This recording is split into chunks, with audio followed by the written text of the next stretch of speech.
this, that there are individuals that aren't necessarily your peers yet. You haven't had a chance to meet them. They're from all sorts of different professions, all sorts of different specialties. And some people don't have exactly the self-confidence to address this crowd. So I am going to randomly pick three cards here. I'm going to have the people come up and do the following. Let's see who we have here. Okay. That is an unbroken rule. We can't have two from the same organization. Okay. The three of you are going to be awarded by Fire Toss, who's our sponsor tonight, an actual package. We'll give you some stuff. You're going to be able to get 3 months of SEO or a mobile website, right? Okay, so drum roll, please. Chris Pedersen, come on down. Becca 2, come on down. And Danny Rose Berry, come on down. So here's how it goes. My name is Joel Smith. I'm 1 degree of Kevin Bacon, and so network. Any more projects? Just to say no. So that's about what it is. Think of it as an elevator pitch, about 45 seconds to a minute. Are you ready? All right, well, let's go. All right. What are the odds? I haven't won anything in my life, but here I am. I'm Chris Pedersen, and I've been involved in all my career in accounting, finance, that sort of thing, developing companies, from publicly held companies to small companies to almost bankrupt companies and around. We'll start out CPA firm, and I've tried retirement, and I'm kind of failing at that. The yard looks great, everything is fixed in the house, and I want to get back in the game. And that's, I thought I'd start here and see what's out there. It sounds exciting. Anybody out there have a need for a seasoned veteran that's bored? Raise your hands, because I think you've got a good one here. Okay, cool. Come on over, Becca.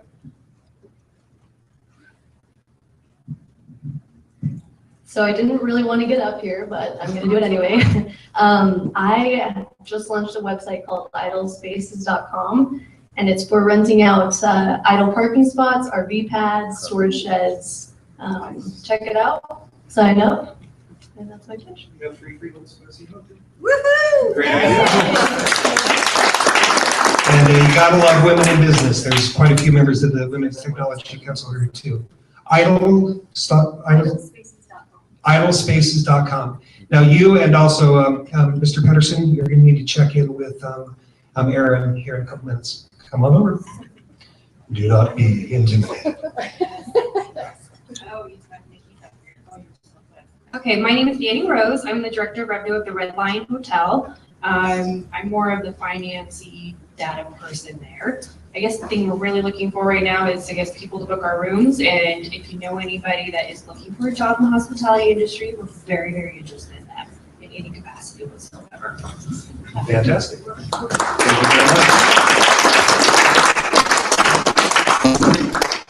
Okay, can you guys hear me here too? Fantastic. Okay, Fire Toss used to be known as Pole Vault Media, and we're going to have Aaron come up and talk to us. We're also going to be doing an event with Tony Passy next month. But come on up and tell us a little bit about our sponsor this evening, Fire Toss. By the way, if you guys like free alcohol, like tonight, and you like really good food, and you want to see like Jonathan Johnson doing funny things, they got an open house in 2 days. We'll talk about that too. So I'm going to take these three. So, okay. Full panel. Okay, great. Okay, my name is Aaron Bates. I'm with Fire Toss, previously at Pole Vault Media. We are a web design and SEO company. I know with a lot of business owners, it's like swear words, but that's God. Many people have been burned from, oh, it was my brother-in-law, he's helping me with my website, but then he got a job and I don't know where my website's going. So we see that a lot. We've been doing this for over 5 years now. Again, we just we rebranded to FireToss as of the 15th. Tony Passy is our owner and CEO. He is the digital marketing professor up at the U. So that's something that kind of sets us apart from some of the other business designs out there. He's the one that teaches the best and the brightest that are going through the program at the U. And as such, he gets first dibs on them for employment. So we actually have an excellent web design as well as a marketing department. We're looking at probably about 40 people right now at FireToss. So we're not just one of those fly-by-night companies where something's going down, you pay your money, and then you don't know what's going on. We're here, and we're here to stay. We've worked with a number of businesses where we've worked with Jonathan Johnson. We're working on his campaign. We've done his website and everything, down to local restaurant owners. So we have some proprietary software that helps us to be able to help our clientele out. For those of you who can relate to real estate, 5-10 years ago when setting up your business, what was the 3 places that you had to focus on? Location, location, location. Well, in a digital world, how do you know where you're located? How do you know if you're in the avenues versus Tooele? You don't. How do you know where your competitors are as opposed to you? A lot of people don't. FireToss is one of the things that we can focus on as far as local SEO as well as marketing. We've got some great teams. I'm looking forward to working with the 3 winners tonight. And again, to plug our grand opening, because we just relocated to a new office building. We're right off of 5th South and 3rd East. So this Thursday, 6 o'clock, feel free to come on by, get some food, get some booze, get some swag. And like I said, Jonathan Johnson is actually bailing on one of the Meet the Candidate events to come talk at our event. So we like to think that we're somewhat important. So thank you for your time. Looking forward to working with you here.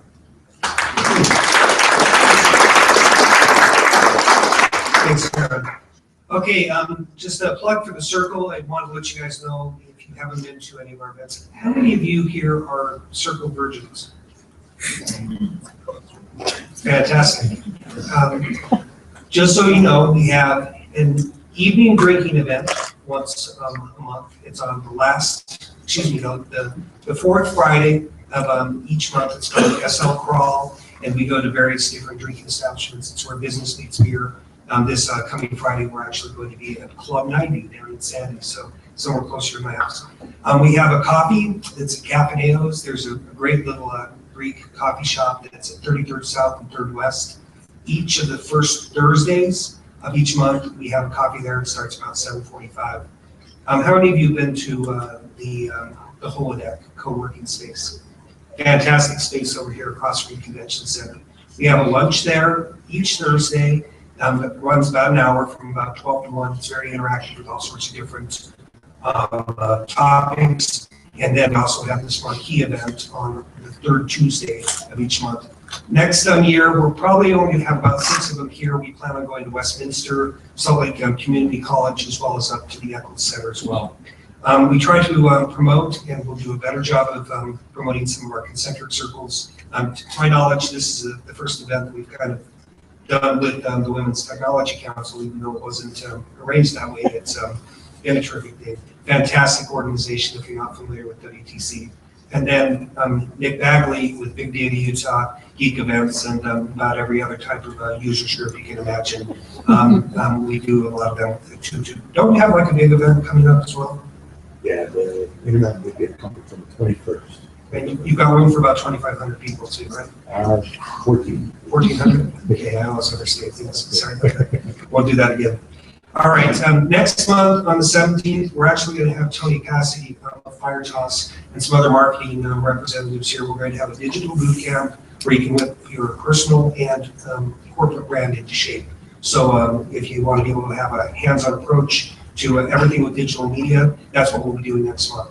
Now, with no further ado, I'd like to introduce Carol Finegan, who I learned yesterday has been involved in 16 M&As, mergers and acquisitions.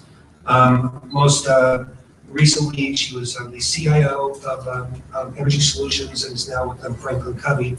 And when we talked about this event being about the STEAM district and some of the plans that we had down there, she asked me if she could talk about what it takes to be able to successfully address being involved with a nonprofit and your professional life. And I think with balance and those type of things, it's very important that all of us take that into consideration within our professions. And with that, I'd like to welcome Carol Finegan.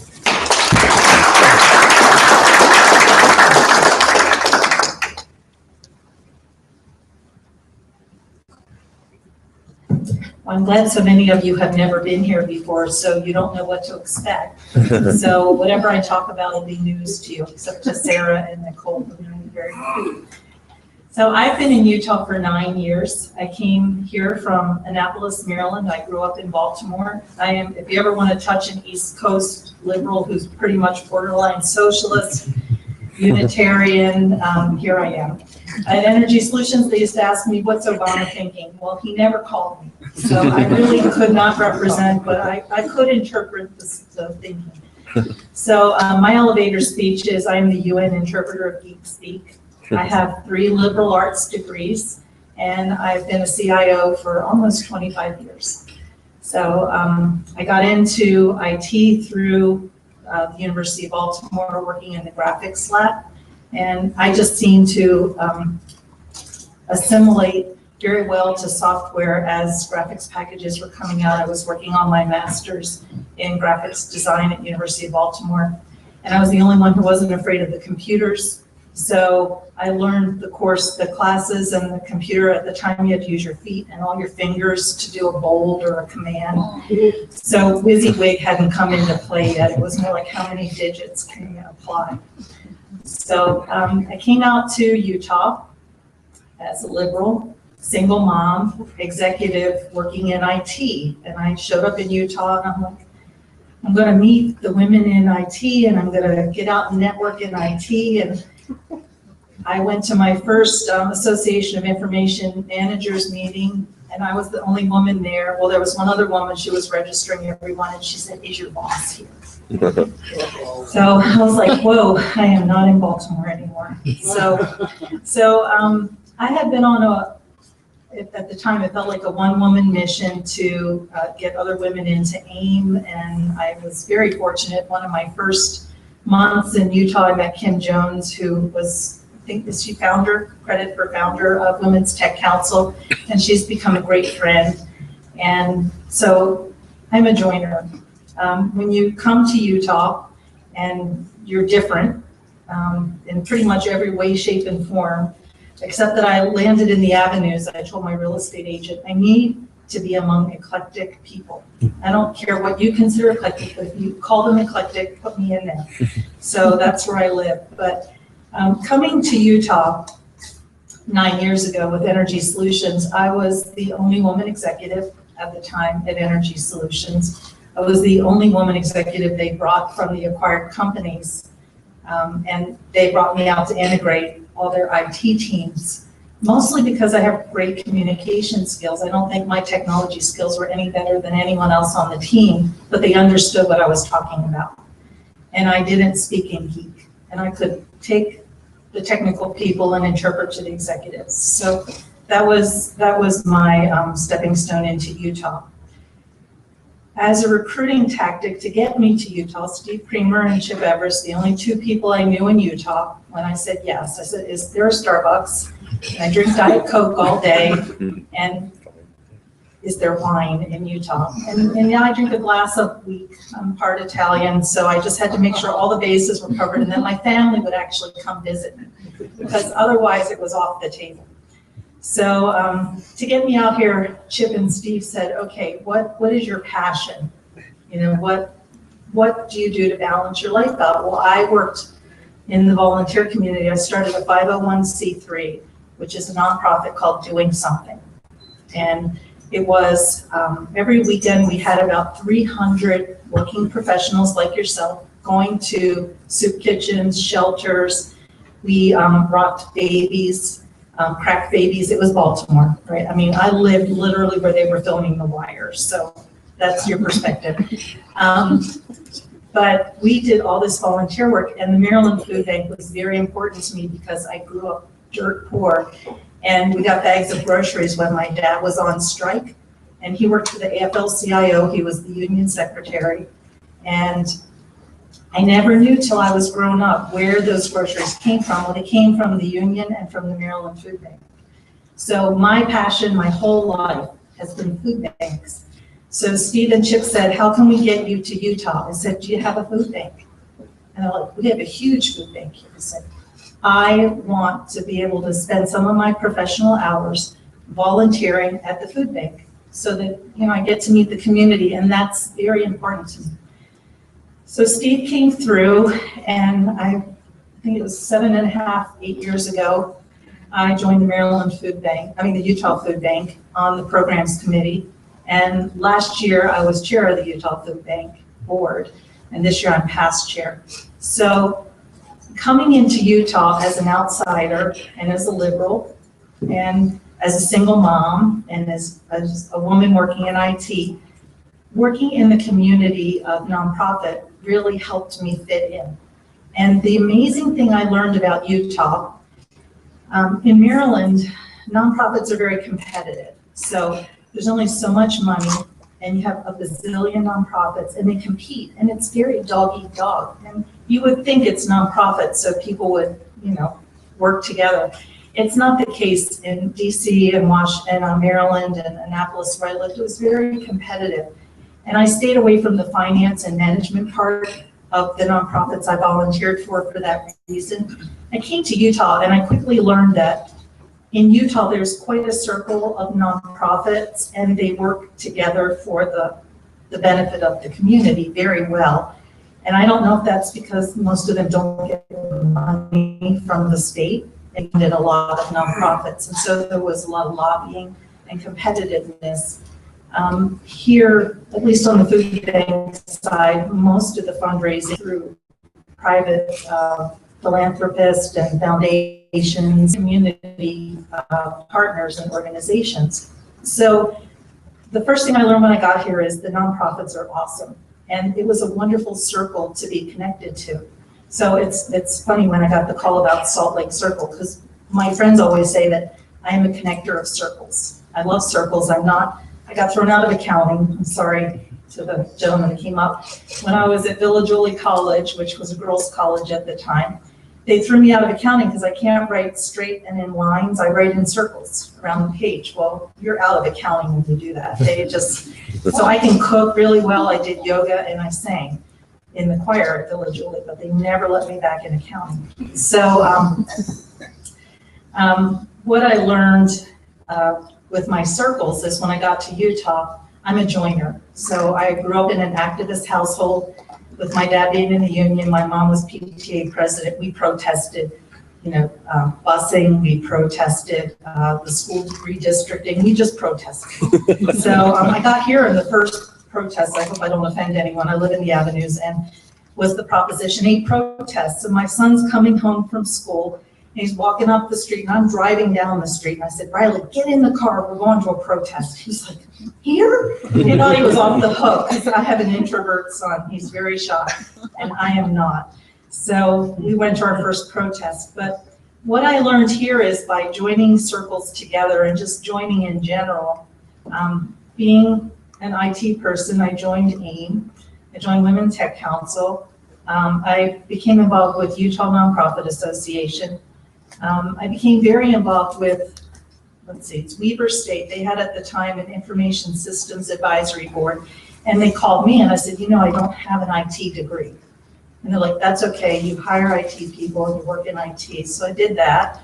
I joined David Eccles School of Business, put together an advisory board they called. And I figured out along the way, some of it was because I'm a woman, right? And I understand the token idea, right? But I also appreciate that they were reaching out to pull in another opinion. So I kind of got over myself and the fact that I was the only woman in the room all the time, and just started thinking of it, it's an honor to be invited, okay? It's an honor to participate. So joining those circles together as well has been a huge positive being in Salt Lake. So one thing I tell people who are considering moving to Salt Lake and taking jobs in Salt Lake, because for some reason, I don't know how I'm in this loop, but I get calls from people who are looking at jobs at companies in Utah. And I think it's because I will accept any invitation on LinkedIn. And I will go wherever I'm invited, so don't invite me anywhere unless you actually want me to show up, because I will. And I also answer LinkedIn messages from total strangers, unless they're trying to like sell me something ridiculous, you know, and I've had some ridiculous sales pitches. But I answer questions from people out of state, and they see that I came from Maryland and now I'm here. And I guess if they look me up on Google or any place, I'm pretty much an open book. But the thing I tell them is it's okay to come here. You know, the perception's different than the reality. And once you get here, if you join and you participate in groups such as this, and you connect circles, and I was pleased, I met Carmen at our tables. She's a financial planner who just moved here from California, right? Yes. And already gave her a couple suggestions of groups to join, not to compete with this group at all. But this is a town with so many associations and groups and opportunities to connect that if you don't, you're kind of doing a disservice to the community. So on the nonprofit side, through Utah Nonprofit Association, any of you can call Utah Nonprofit and say, hey, I have a couple of hours and I'd like to volunteer, and here are my interests, and they will match you literally with a nonprofit or a board. And that's just such a powerful way to increase your circle of influence. And the one thing I found is if you intentionally go out to make a circle of influence, it doesn't work so hot. But by joining other people's circle of influence and just being part of other organizations like Branch Out, your circle of influence grows without a whole lot of effort. So it's been an amazing experience. Again, I have an introvert child and an introvert ex-husband I brought with me. Their circles are pretty little, but they're not looking to connect in business. And I think here in business, there's a huge power in not just who you know, but who you can help.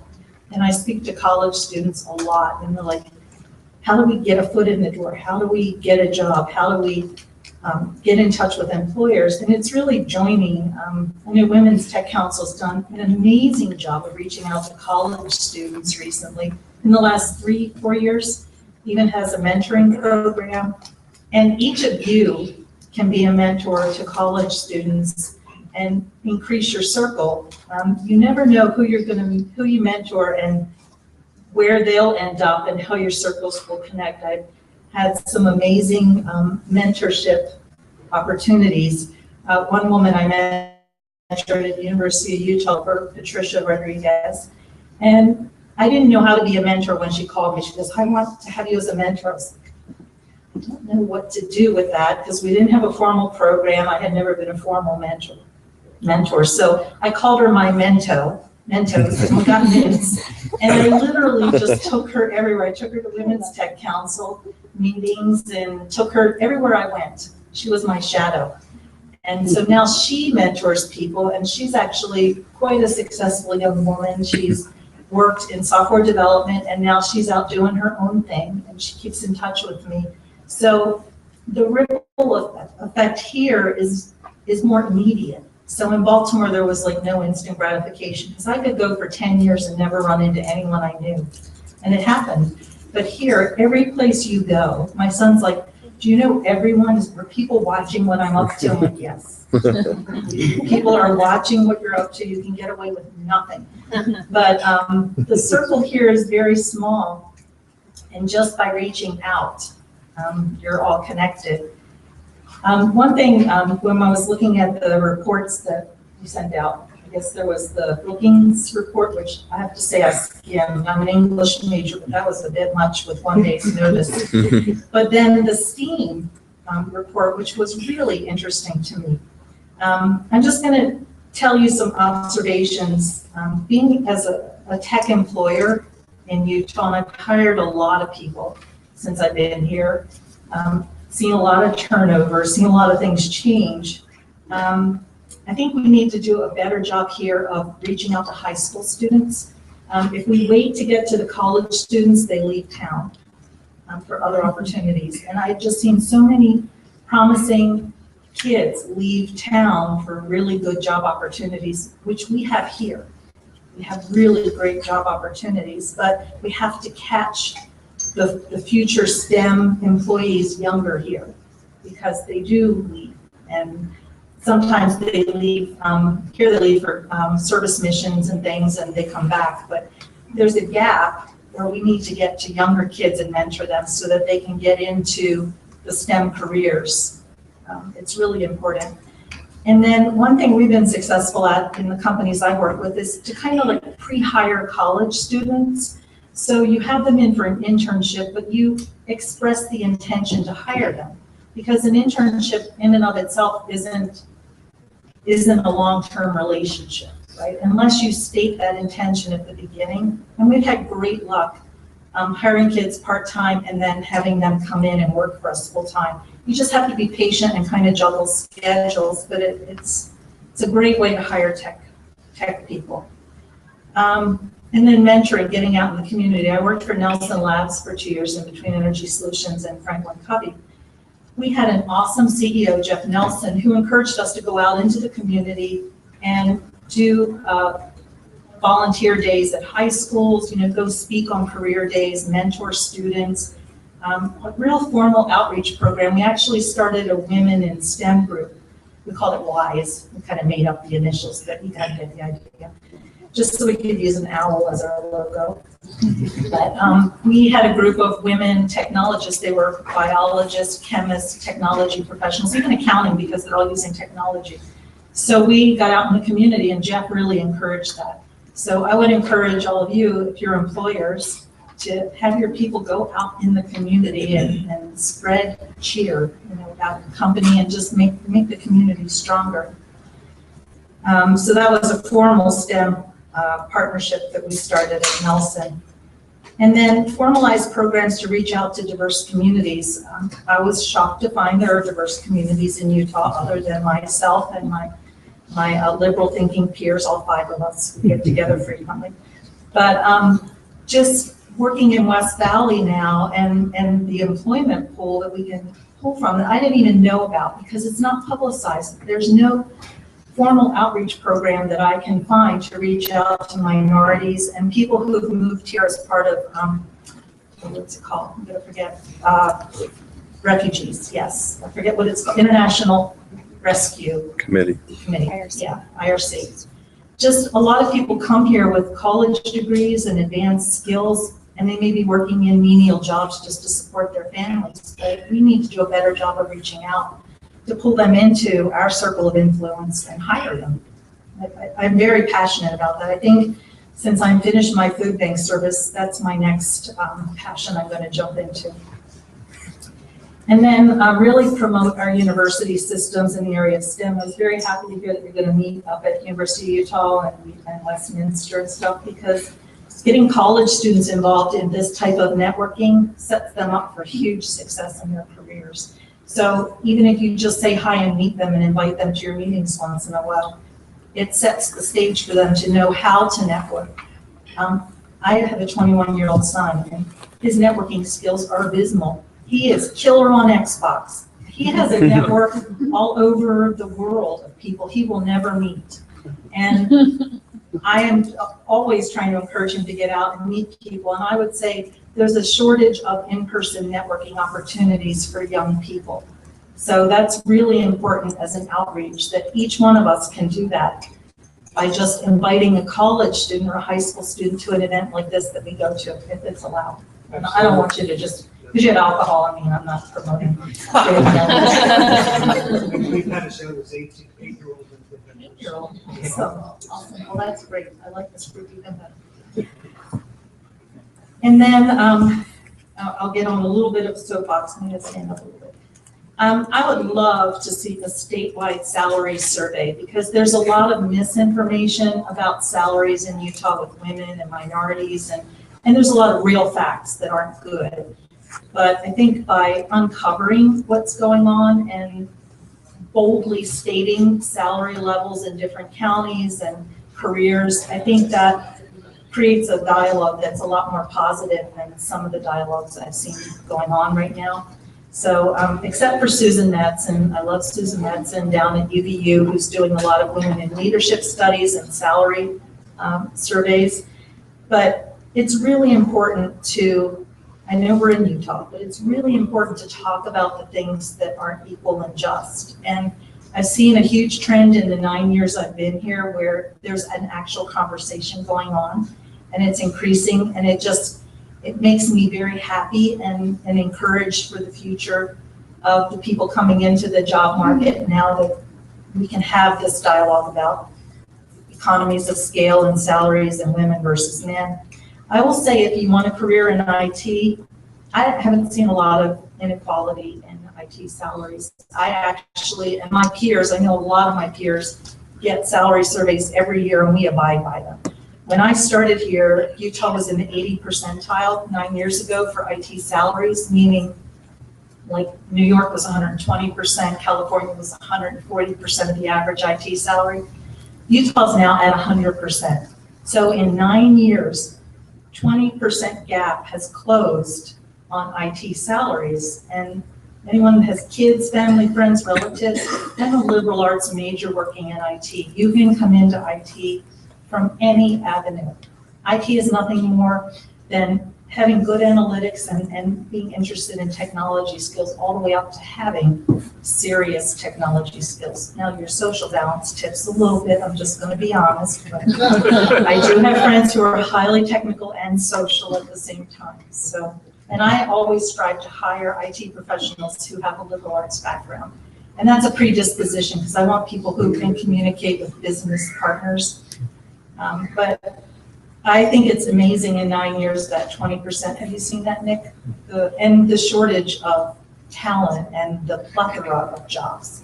I have to use plethora once in a while to prove I have liberal arts degree. But there are so many IT jobs in Utah, everything from entry level to very senior level, and it's phenomenal. So I think if anything, we kind of oversell the talent pool in Utah, which is a little depressing to me as someone who's looking to hire the talent pool. There's talent, but the kind of high level, high skilled, communicative talent we need to grow more of in colleges right now. So that's kind of my time. I don't watch minutes, but I was going to take questions. If anyone has questions or observations you want to share, I'd love to hear your observations. Feel free. Does anyone have any questions? What is your role as communicator, relational person, and what is your skill that you use that people find helpful? So I am really good at turning business problems and technology solutions into something that generates revenue. So for instance, at Franklin Covey, they brought me in, they need to overhaul how they do business technology-wise. So they're delivering a lot of their products in person, like training courses. I'm not involved with the planner section. I think they sold that years ago, but which was a good decision. But we teach the 7 habits, the speed of trust. We transform businesses, and the tagline is we enable greatness, and really the greatness within each person to contribute to business success or personal success. So we are actually, I'm listening to the business goals, and we're implementing the Adobe Enterprise or Adobe Experience Manager. We're uplifting the ERP system. We're putting in a new learning management system. So just really looking at the business requirements and what it takes to generate revenue in today's economy, and having a technology solution to facilitate that. Yes. So I'm going to put a quick pitch in for you real quick. So Carol is one of the most well-respected CIOs in the entire state. Am I the only CIO you know? No, That's just kind of I know. suspicious. I know. Nicole's sitting right there, and she's highly respected. Well, we have some good ones here tonight. But how were you able to go from a liberal arts major to really understanding, and I know you talked a little bit about this, but being able to believe that you were able to reach that level, to never decide to not take those next steps, or to not believe in yourself? So I think what my personal motivation was as a kid is I had to get out of Dodge pretty early. So I was in a bad family situation, and I was a Girl Scout for 20 years. So I'm going to give the Girl Scouts credit for really a lot of empowerment, because that was where I went to escape. And that education and training and empowerment, I have never been one to respect boundaries. I was just telling a story at the table about my 3-year-old granddaughter who says, "Why do I need to listen? Tell me listening in your job, Nana." And I'm like, I suck at listening. I do not follow rules very well. So I think I was a liberal arts major working at the University of Baltimore. These computers came in, people were like, and then literally you could see the fear in people's eyes, because we were doing linetronic typesetting. I have scars on my hands from cutting and pasting. I really was bad at that and not coordinated. So, which is why I'm into hang gliding and skydiving, so I could break bones. That's a different story. But I never looked at boundaries. I just looked at a learning opportunity, and I thought, well, if no one else wants to do it, I can do that. And it never occurred to me I couldn't. And I try to tell that to college students. No one's going to tell you how to fix a problem. If you see a problem, you fix it. If you see a piece of trash on the street, you pick it up. Don't expect that the next person is going to do it. So it's that taking responsibility for the universe, which kind of weighs on you by the end of the night every day, especially I don't watch news, but taking personal responsibility for any problem I see. And if I can't fix it, the joy of having a huge network. I love LinkedIn, I'm a zealot.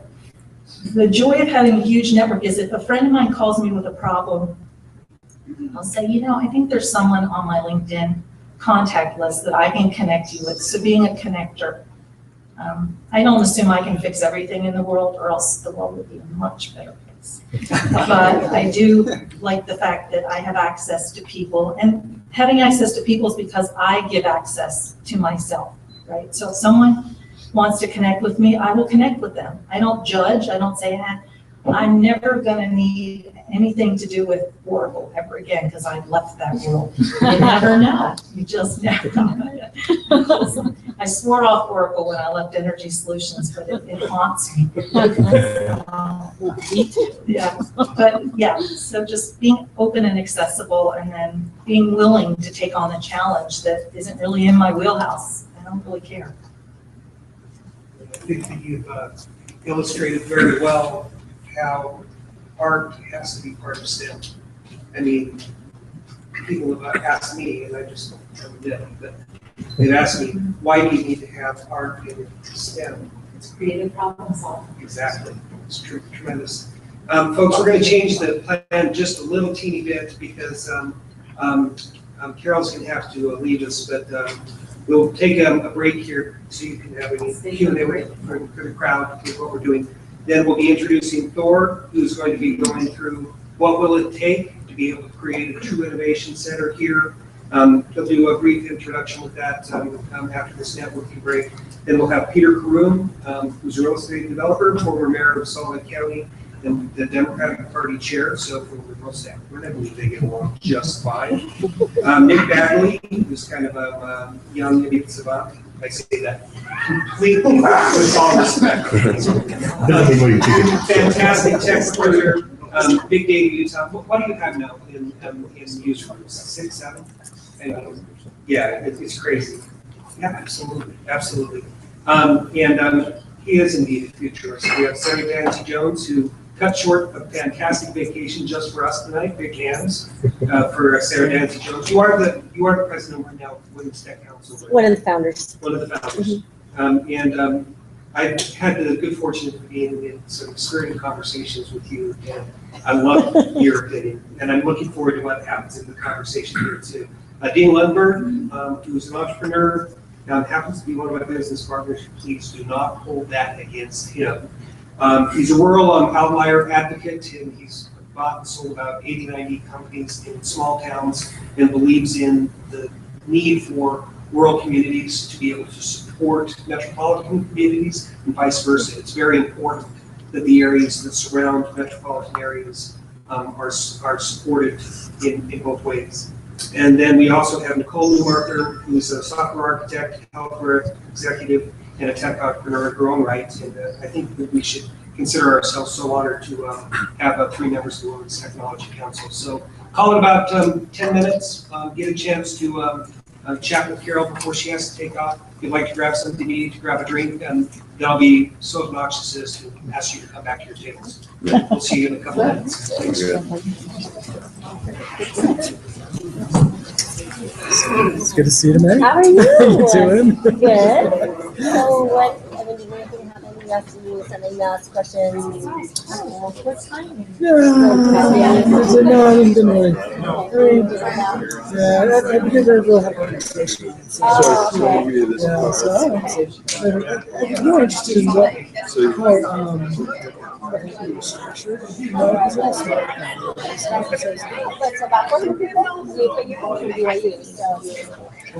So I had like one time 700 people working for me, just in the way. But that, I mean, that doesn't matter. I mean, big is necessarily right? I was more interested in, how did they have technology structure, in-house was the cloud, security, those types of stuff, things like that. We should open a dialogue and see how that. So listen, if I'm going to present something, just different things. But, for me, a lot of opportunities happen 2 or 3 years on the road. I guess, I don't know, maybe it's because I don't get too bothered with things that happen. Yeah, well, and that's the thing, I mean, I've got a really big position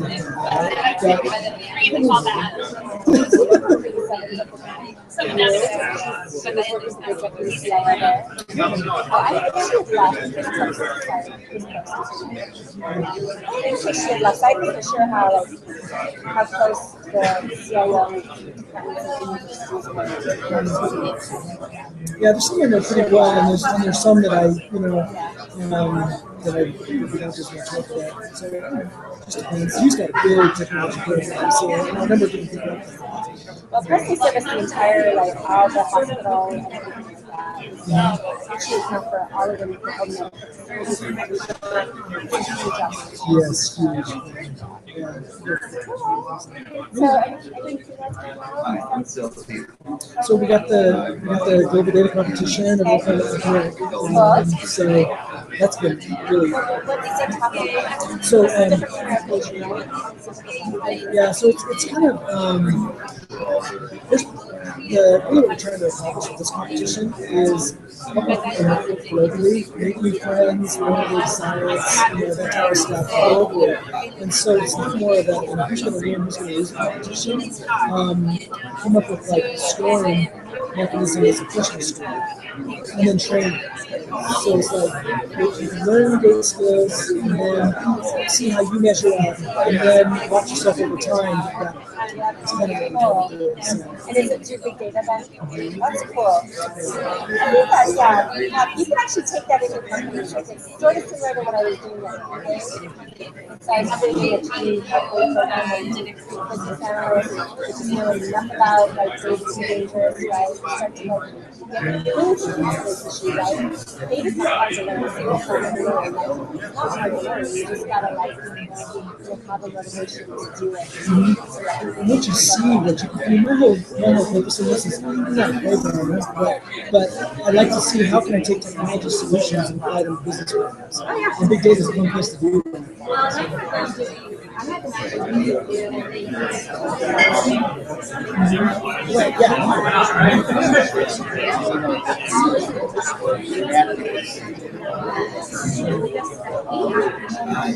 That's so important.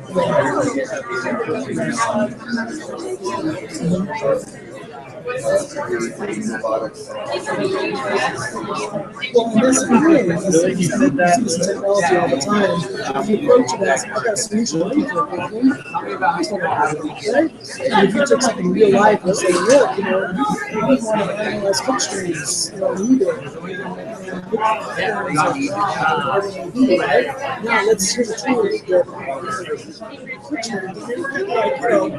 1,000 a minute. How are we analyze that? You just problems normal too. So here's an iterative toolbox you might be able to use to solve that problem. So there's some.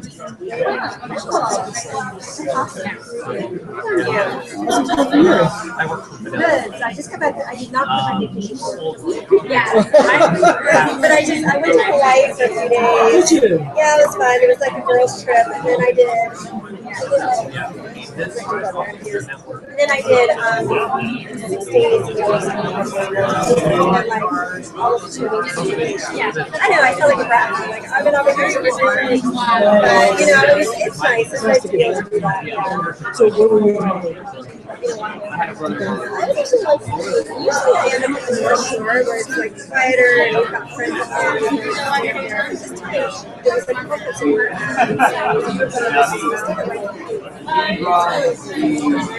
Yeah, so in fact, we were just, I took my daughter there, island hopping over there just 2 months ago and stuff. So just doing fun activities or doing the opposite? No, we get I don't do corporate stuff. Like, I don't see it's not adopted. I'm going to go to the beach. I don't know if I can do just did that. So yeah, I was like, I took a bit of all of mine. All of mine, there's all of mine in 3 weeks. That's about it. It's hard.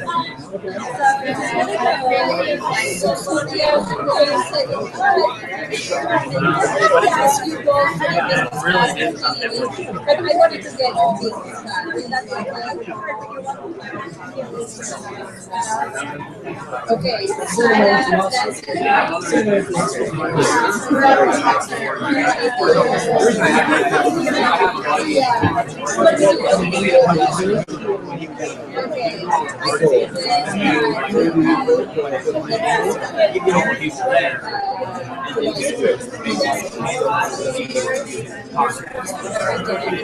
Well, actually, you can do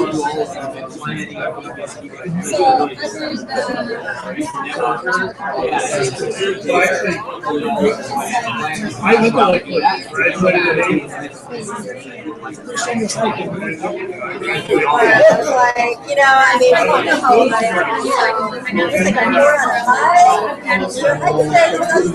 All right, we got about 2 minutes until opera lights. It was just like, so I made it like 9 times a day, and I just went out and I still have to say for me.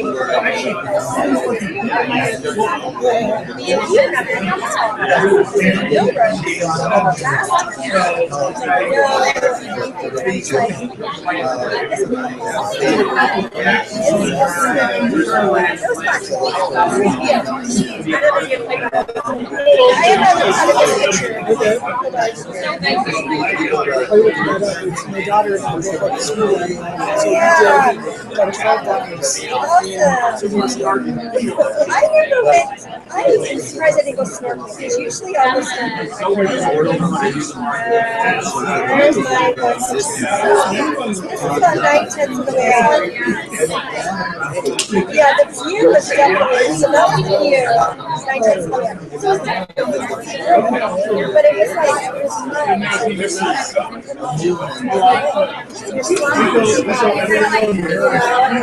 so bad.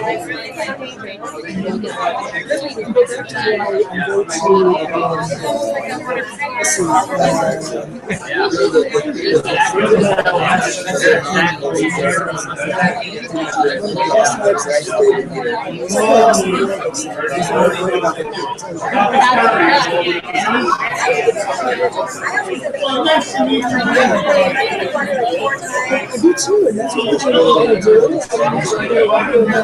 It's only like $30 to fly over to the guy, and then $60 to go around. So let's just straighten it out. But do some stuff.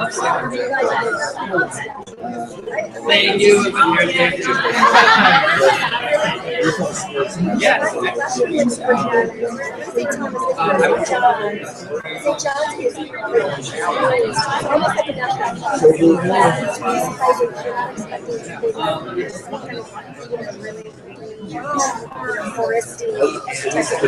So again,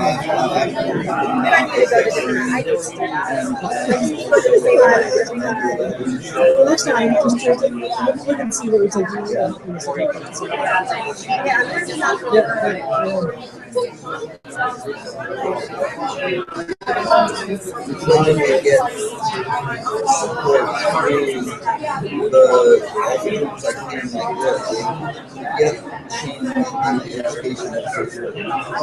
Start teaching this thing earlier. And that will move the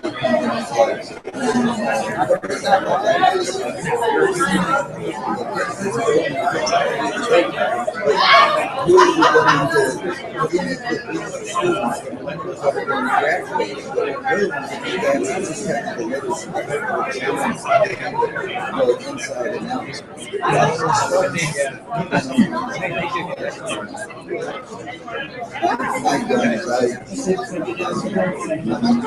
are you on okay.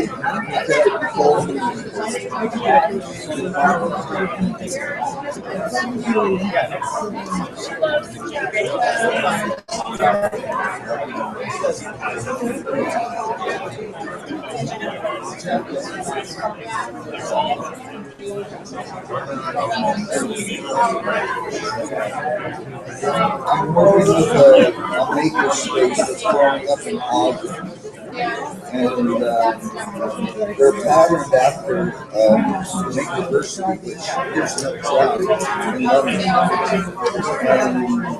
we're trying to get them to be top companies and certain status and everything, but they're doing it for free. I'm the center of science and sciences. And so we're taking out of the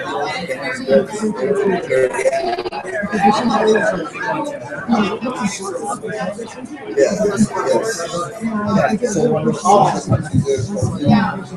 And that is the makerspace. All right, if I could trouble you all to make your way to your favorite table and find your way out of the augmented reality space. Panelists, I think that, or do you want to have the panelists up here with you while you're talking about it? So, Nicole and Sarah and Nick and Dean, if you guys could take a seat.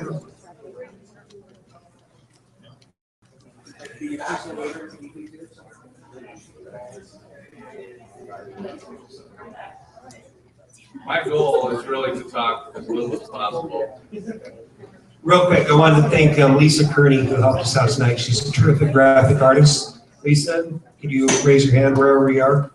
There she is, helping us out. Lisa Fraser Kearney, she's, again, if you need a tremendous graphic artist, she is your woman to talk to. So with that, I'm going to shut up for the rest of the evening. How about that?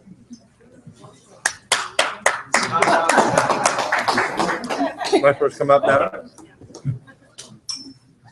Well, my name's Thor Roundy, and I am an attorney. I do a lot of business work and real estate work, and a couple of years ago, Joel asked me to be included in his Salt Lake Circle. So here I am, one of the board members with this fine group now, and have really enjoyed working with Joel. And it's really true. You can join things and be a lot more successful, and especially when you join somebody like Joel, who has so many connections and brings so many people together. It's really a great place. It's been great for me. It's a place to start really networking. And a lot of business opportunities come out of it. And I think one of the things we're talking about today is really taking a piece of Salt Lake and re-envisioning what Salt Lake could be, and really re-envisioning it based on what people want.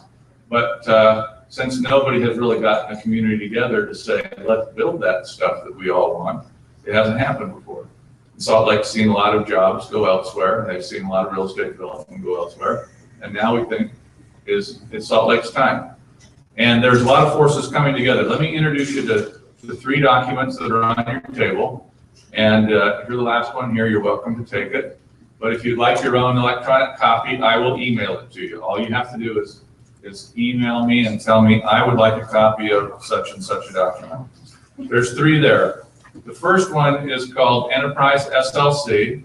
It was written by the Associate Dean at the University of Utah. It was a recommendation letter that she wrote to Salt Lake City about, hey, here's an action plan for what the city really needs to do if it's going to take advantage of the opportunities that are facing it right now, especially to attract tech and to make sure that we address infrastructure issues and homelessness and really provide more economic leadership, not just in the state of Utah, but throughout the western interior United States. So she has a lot of graphs in there, but I think she makes a lot of very valid points about what Salt Lake City could be. And we started with a very similar vision, partly because Nick helped do the focus groups that led to the drafting of that report. So we had a little bit of an insight into what was going on there. The second report is something that was given to me by Salt Lake City just a week or so ago. It's a report from the Brookings Institute, and I have not included the bibliography, so if you get the electronic copy, you'll get the bibliography as well. But this is called The Rise of Innovation Districts, a New Geography of Innovation in America. And it is a study of what other cities have done successfully to build their own innovation districts. And each one of them has been a little bit different. Some have been focused more on medical, and some on technology, and some on other things. But they have accumulated information about what made those innovation districts successful. And Salt Lake City has kind of taken that as part of their guideline or their thought process, beginning their thought process to help make sure that Salt Lake is also successful in developing that way. So then for those of you that don't want to read 60 pages, you can read this little 4-page thing I put together, which kind of summarizes what our thinking is and how we actually are doing exactly what they're talking about in these 2 reports here. And so with that, I really want to let the panel do all the talking. If you guys need me to ask you questions to move the dialogue along, I'm happy to stand up and do that, but I trust that all of you guys have a lot to say in terms of what Salt Lake needs to become and what, as a group that's gathering together with a shared vision now around what Salt Lake could be, what role you're playing in making sure that happens for our city. We're supposed to start here? Yeah, you spoke up first. I think that means you're starting here. Is that on? So I'm Peter Perron. I was the former Salt Lake County mayor, but I've lived in Salt Lake City for many years. Although people didn't know that I lived in Salt Lake City, they assumed that I lived elsewhere as the Salt Lake County mayor. But I'm a Salt Lake City resident, which means I want to see my city be a great place to live, work, and play. And one of the things that bothered me as Salt Lake County mayor was that, and a Salt Lake City resident, was that I was seeing technology companies going north and south and bypassing Salt Lake City. And one of the things that I was seeing nationwide, or at least hearing about nationwide, is that technology companies were actually starting to move downtown because the workforce wanted to be in a work type of an area. They didn't want to be out in the suburbs somewhere in some big campus. And so, unfortunately, it seemed like we weren't following that trend. So when I met Nick and Thor and Joel, and started discussing these ideas, I thought, great, let's get something done. And of course, in real estate development, you need land, and Salt Lake City's got a big chunk of land on the west side. And as somebody who's been involved in redevelopment, I love being involved in redeveloping areas. So our goal is to build that technology campus, technology hub in Salt Lake City, and see it happen in Salt Lake City. So you don't have to go to Cabela's for lunch, or the top stop on the corner for lunch, and you have to get in your car because you can't actually walk across the street. So that's our goal, and I love Cabela's. So, but I know they serve food there, so that's why I bring up Cabela's.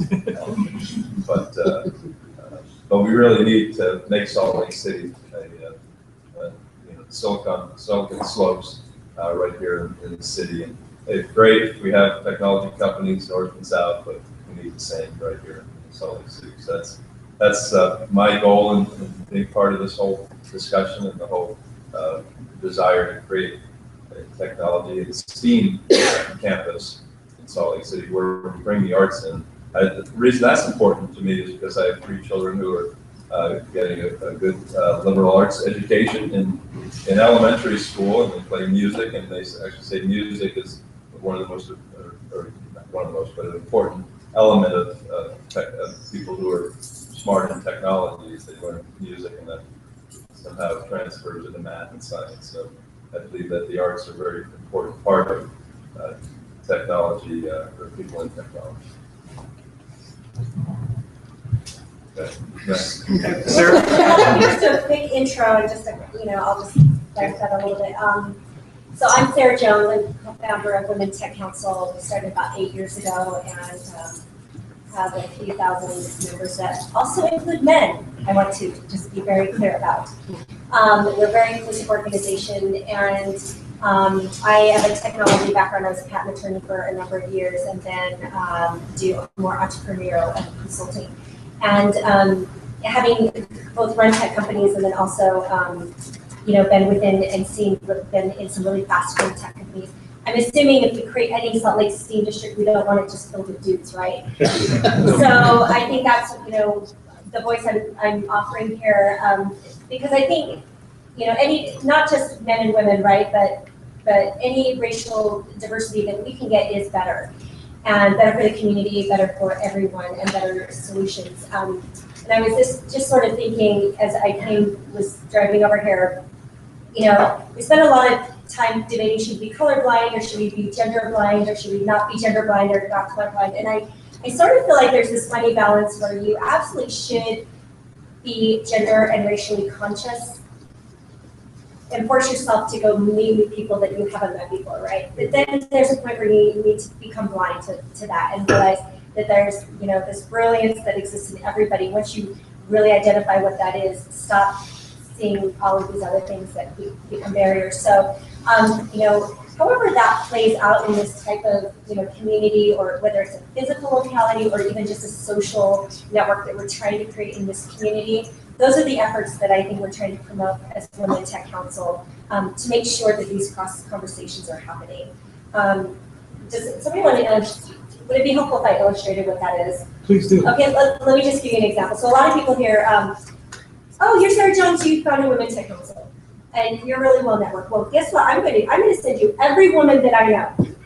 Right? That's an example of recognizing initially that I'm a woman, but then not stopping to recognize that, okay, but I still want the same thing as a man. Professionally, intellectually, and I can still offer the same, high-level strategy that a man can as well. So it actually benefits me to have both men and women into my networks, right?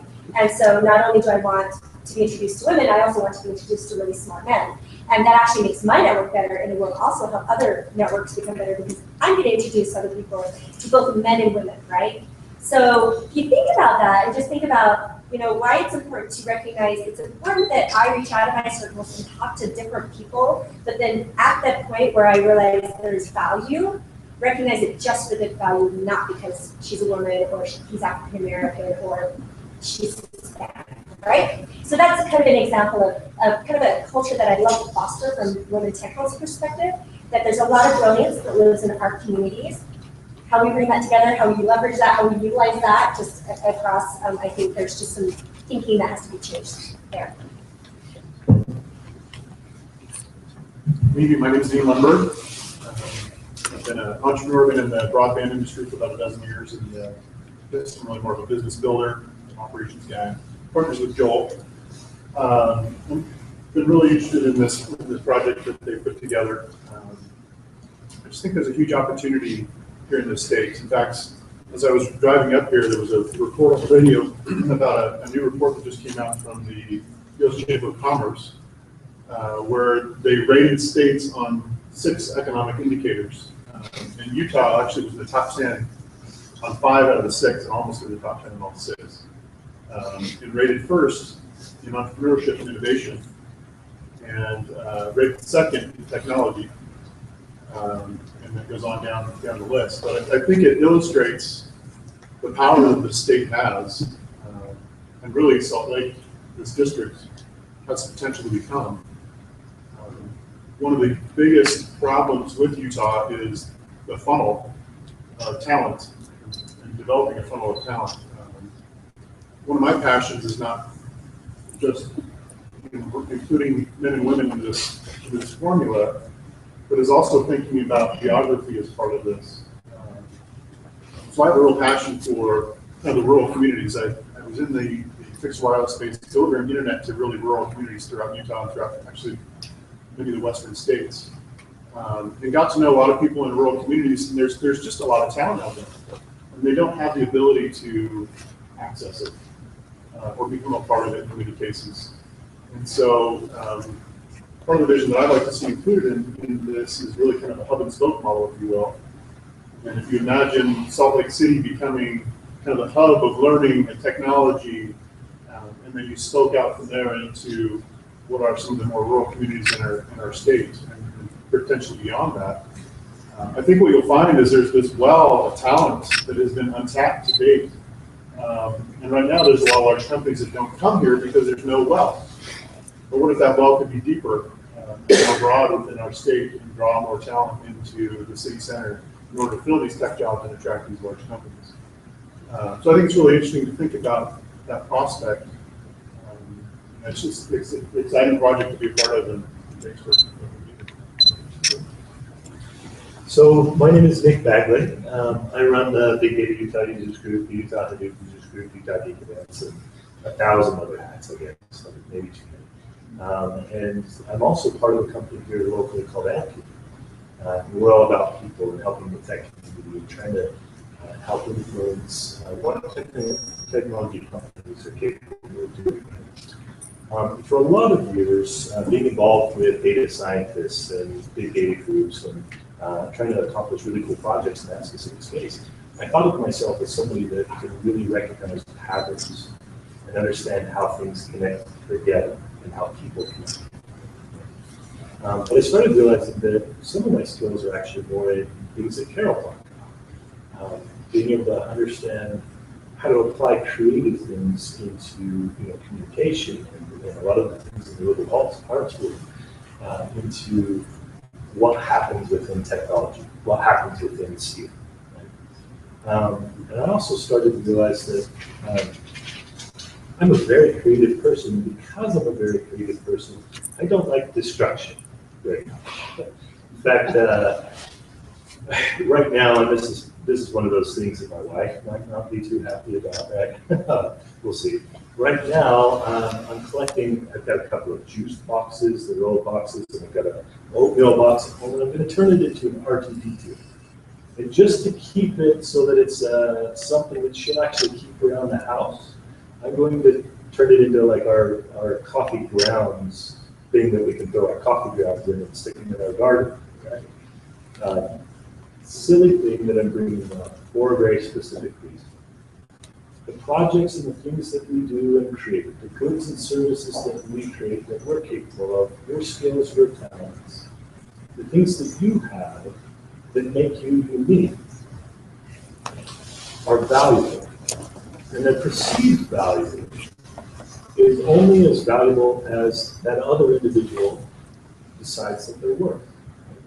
There's this subjectivity of value brought up by the Austrians that talks about how this book may be worth $1 to one person, but to me it may be worth hundreds of thousands of dollars. And that may be because I know about the context that are inside. And humans work the same way. And so does geography.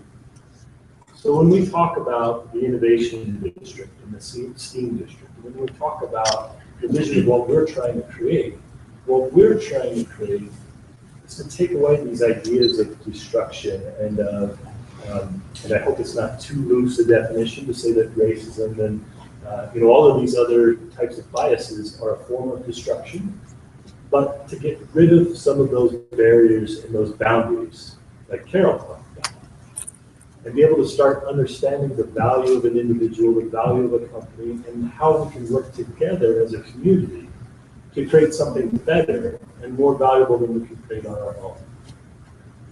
There were actually 2 of these books originally, and my son took all of the pages out of one of them and kind of ripped them up into many, many pieces. And it was probably, to me, the more valuable until he then went through and drew a whole bunch of things in this one.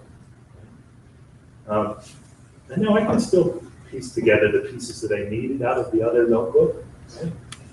But this one now has something that is very intrinsic and a certain value that cannot be reproduced.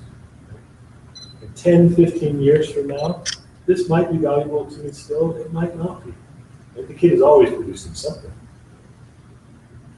Regardless of your age, regardless of where you come from, regardless of your current success or where you're going, we want to create a district, a place, where we can all work together to help that value meet its maximum potential.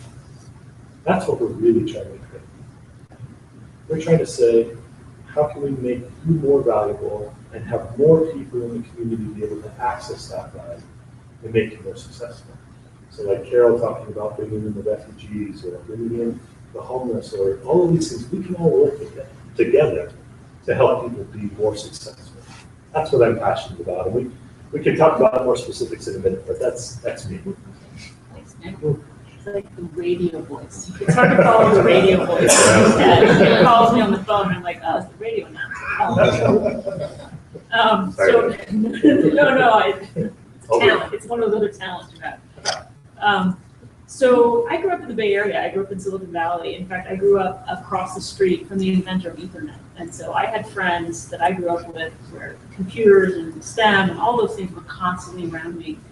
And I didn't realize kind of the cool thing I had growing up. But what happened was I got exposed to a lot. And I had an econ degree. Ultimately, I wasn't a math major. I wasn't a CS major.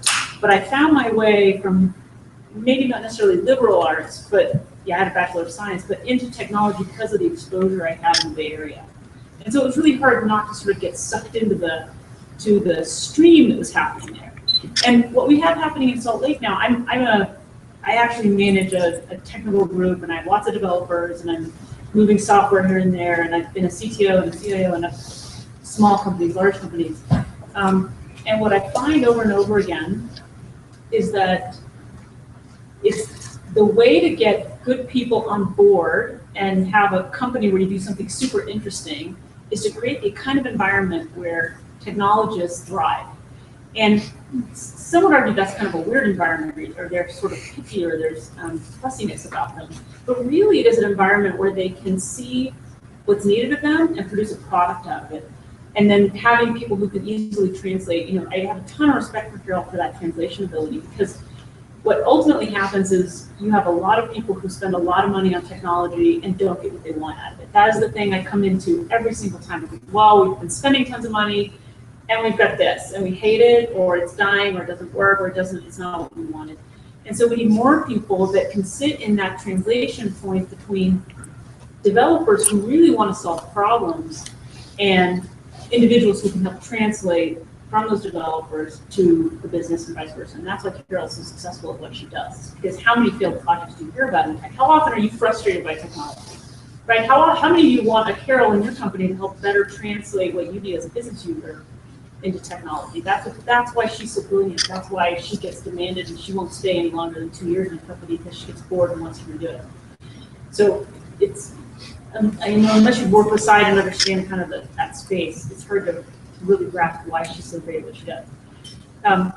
Now, why I'm passionate about this space generally is I also lived and worked in a redevelopment space in San Jose at the time, and it was, there were people having sex in the park across the street from my condo, and it was like there was nowhere to grocery shop, and there was a ton of crime, and then San Jose Redevelopment Agency came in, and they started building, and they started funding, and grocery stores got built, and condos got redone, and older buildings got revitalized. And then people would move in, and there were Victorians surrounding me, big old Victorian buildings that were dilapidated. And then people started to realize that's an investment worth putting money into and fixing and turning it into an apartment set or a single-family dwelling. And so I watched around me in the 90s and in the early 2000s this transformation of a neighborhood that I could afford to buy as a single individual, just an individual contributor, like the whole thing rose around me. And I love living urban. I live in Sugar House. I live on 50 to 50. My kids walk over to Kudos and they try and shoplift, and then I have to like go over there and candy, and they think they can get away with it. They're over there all the time. It's like an extension of the kitchen over there. And we love that. We sit on our porch and we watch what's going on. I wish I could walk, drive, short bike to the company I work at. But here, Sugar House to me feels like any number of San Francisco neighborhoods that have tech growing immensely now. You hear, Twitter's going into the Tenderloin, and like the one area that never seems like it would gentrify, and they're going in there. And I think, why don't we have any tech groups in Sugar House, in places, sure, downtown, but a lot of people don't, most developers when I worked downtown didn't want to actually live downtown, but they liked being downtown. They liked to go eat. They liked, the point about the Cabela's, it's so true. Developers like to go out and socialize with each other and talk nerd stuff and eat out. And when I now work in River Park, and that's down in South Jordan, right? And it's like 7 or 8 monolithic buildings. And you don't really know, I don't even know people on the 2nd floor, let alone, the people I know people on my floor, but it just doesn't feel, for whatever reason, CEOs love to go there, and they love to rent the space, and they're like, oh no, River Park is gonna be amazing. I'm like, what's amazing about this? I mean, I love my job, but I don't feel like there's this community. Everyone gets in their cars, and that one road out of that place is longer than my commute from Draper to downtown. Just getting out of the parking lot and to the highway. And so there's, to me, an environment like a place where you've got incubators, you've got development, you've got restaurants, and then you've got people who want to live there and interact. We need more of that. I think there are more places than we could do that than in the West Side. But hey, that's a start. I mean, ultimately, when people see success in a spot, they're going to want to replicate that. So that's my little soapbox on this topic. Very cool. And it's nice to see the perspectives of somebody that was in an area that went through the same type of redevelopment that hopefully we're going to have here. We're going to have 3 questions that we're going to ask the board. And just to let you know, Matt, you're going to be put on the spot here. So just be prepared for that. It'll be a good thing. Okay, I have an 8-year-old daughter, a 12-year-old son, and a 15-year-old that loves me dearly whenever he needs something, but otherwise I'm completely stupid. Sound familiar? You're familiar with that. What exists now within our community to help them with the skills gap? I know that there's some things that are out there, but with this collective vision, what can we work towards so in 3, 4, 5 years, my 8-year-old will be in a position where she's not just dealing with Common Core, but maybe she has code and there's a curriculum or something like that.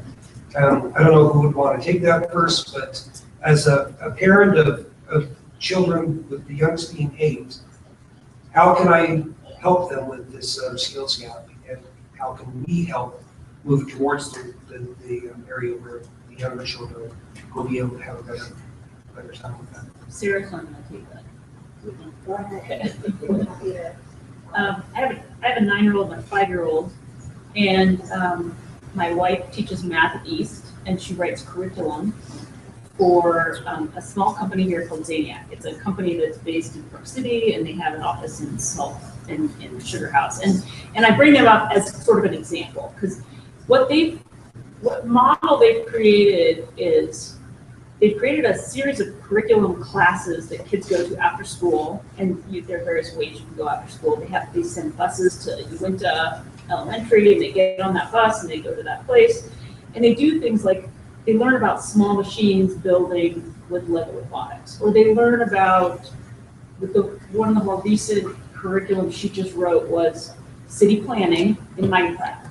And so basically they go through a series of like steps to build out a city, and they're with 6 other people in their class, 6 other kids, and they basically have to kind of build their own thing, and then they bring it together in a city together, and they build it all in a joint Minecraft environment. Now, there's tons of kids who play Minecraft all the time, but are they really learning? I mean, where do you draw that correlation? And what I see happening, because my kids get to go for free, because for them it's like, the place we get to stick them and these writing curriculum. And so what happens though is that math doesn't seem hard to them. Engineering doesn't seem hard to them. Engineering is the fun thing to do, writing or working on a conference call. And so I think we need more, that's a privately funded small startup, but I think we need that type of thinking, that type of curriculum writing invested in, inserted in, distributed through more aspects of education, whether it's at UNC, and she tries to cross-pollinate that into UNC and other places, but so long as it only remains private, it will be yet one more thing that only those with means can do for their kids. And that's the part that probably, like, I see how it works, but then I think not everybody has the money to spend to do that.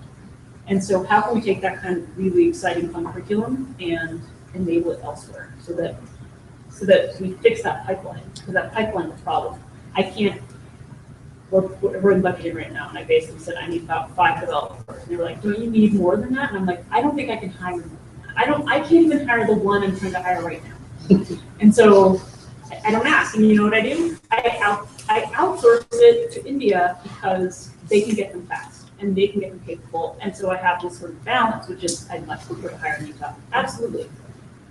But I have real dependencies on delivering. And so we have this conversation at our dinner table all the time. How do we get that, to Carol's point about high school, how do we grab them? How do we enable them? How do we get them to the point where they don't veer off and think math is too hard, I can never be a computer scientist, et cetera. Because I'll tell you, very few of my computer science guys know math very you know, you recruit them. You test them out. A question. Do you mind if I ask a question? No, go ahead. So I'm very curious to understand why it hasn't happened, this technology hub. Why hasn't it happened here up to this point? Why did Provo kind of take that mantle?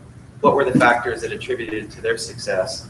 And how are we to, make this happen ultimately, right? I mean, I think a lot of what you're saying makes a lot of sense. I'm an entrepreneur.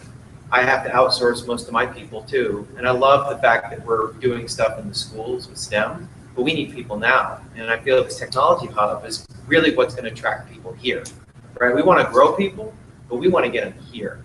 And the way we're going to get them here is they'll be 100 feet away from food at any given time, right? Like the Google model.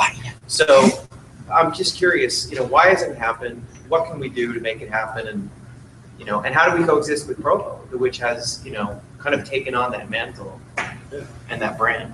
That's, I was going to say, BYU is probably a big part of it because they have a lot of smart entrepreneurs coming out of BYU, and those are a lot of smart entrepreneurial kids who are coming back from the mission, and probably one of those entrepreneurial things you can do is sit there and knock on a door of somebody you've never known in your whole life, and so they're not afraid to try things or do things that are a lot of people wouldn't dare do. So and it's once the ball starts rolling, and it keeps rolling, people want to be next to other smart entrepreneurial people. So I think that's how it started.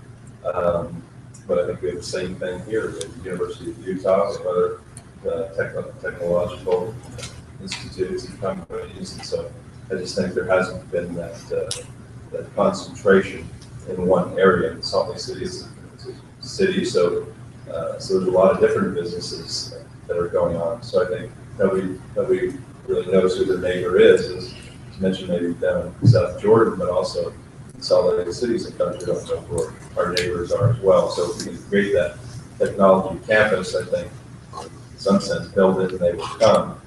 And I think that we can build something really cool. And it's not just about technology, we're talking about health and wellness too. So having standards in all the buildings that are involved with health and wellness.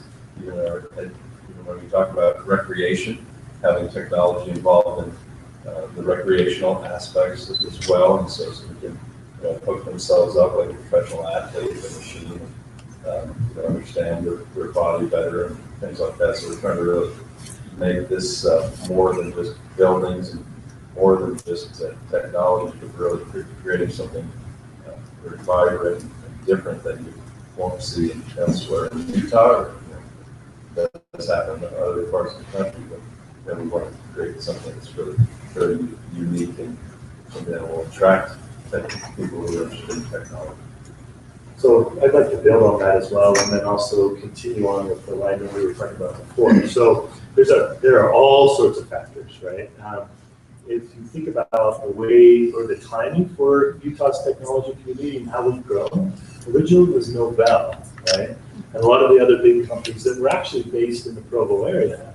But it was also during a time period when we were coming out of the 80s and the bigger is better concept and moving everybody out to suburbs as far as you could possibly go.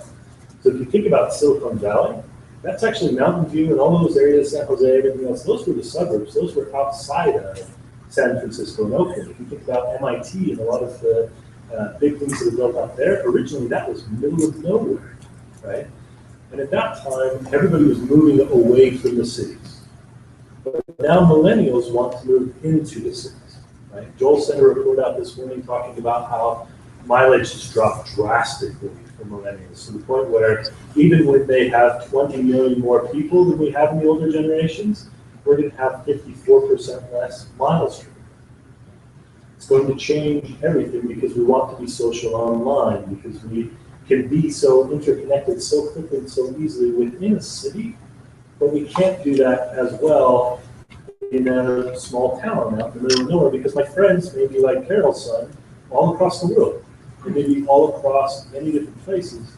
And so we need these international hubs where people can work together and be influenced together and everything else, right? But there are some other things that can help Salt Lake become that tech hub and help us really grow. So there's Zaniac, but we also have PC Caps up in Park City. We've got DigiForge, and we've got Pluralsight, and we have a lot of resources for kids to be able to be successful now. Code, I think it's code.org. It's the big company here locally, right? It's pretty international now. So they were talking at the Start Fest meeting that we had a month ago, a couple months ago, and they were talking about how kids, how creative, I think it was them, how creativity, that was Jason Finegan that was talking about that, sorry. But Code for America is trying to address this specifically, but creativity goes from the ages of 3 to 5 or so, 95% of kids are a creative genius at that stage. By the time they enter school, it drops off drastically. By the time they're done with school, they're now in the 5% chance to be a creative genius. Code for America, Pluralsight, all of these companies are actually providing really cool tools in structure, a whole bunch of other places to help kids get involved, get excited in STEAM and STEM, everything else, right? We have a 14-year-old here in Utah, Spanish Ford, that had the #1 app on the App Store when he was 14. There are, so 2 countries I wanted to mention real quick, sorry. So in Israel, they just finished a study in Tel Aviv looking at the way that women's scores were tested in math and all things STEM, really, across a big group of teachers. And some of the teachers knew whether it was a woman or a male, some of them then didn't. And there was this very, very strong distinction between the two, especially as the women got older, on the way that the teachers scored the math test, whether they knew it was a woman or not. This is not the only scenario. We do this in many other ways as well, telling people that you're the wrong race, you're the wrong economic class, you're the wrong whatever. Technology doesn't work that way. The computer has no idea what gender you are or anything else, and the math, really there is no difference between a woman or a man's capability to be able to understand math. Or pretty much anything else, like Sarah was talking about earlier, understand that people have their value regardless of who they are, right? Another country, France, has started a school. There's a billionaire there. I can't remember his name. Somebody from France, I remember. Big, huge guy. Anyway, so he started a school that is 100% project-based. And it is a technology school, But they don't provide teachers, a curriculum, they don't provide anything other than a project, the computer, and a connection to the internet. And they say, ready, set, go. And that's it. And it is now harder to get into than Harvard. And the amounts that you make are higher than almost any other university in Europe at this point. People can go and learn what they need and want to learn today, tomorrow. They can get onto these resources. So a lot of them are free, a lot of them are $1 a day. So there's plenty of resources for your 8-year-old, for your 15-year-old, for your 90-year-old. It doesn't matter.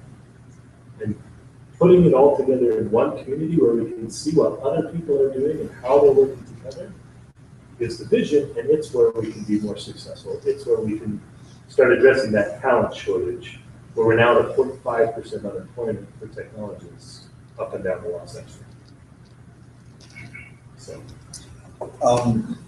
the technology is out there on the internet. It is available.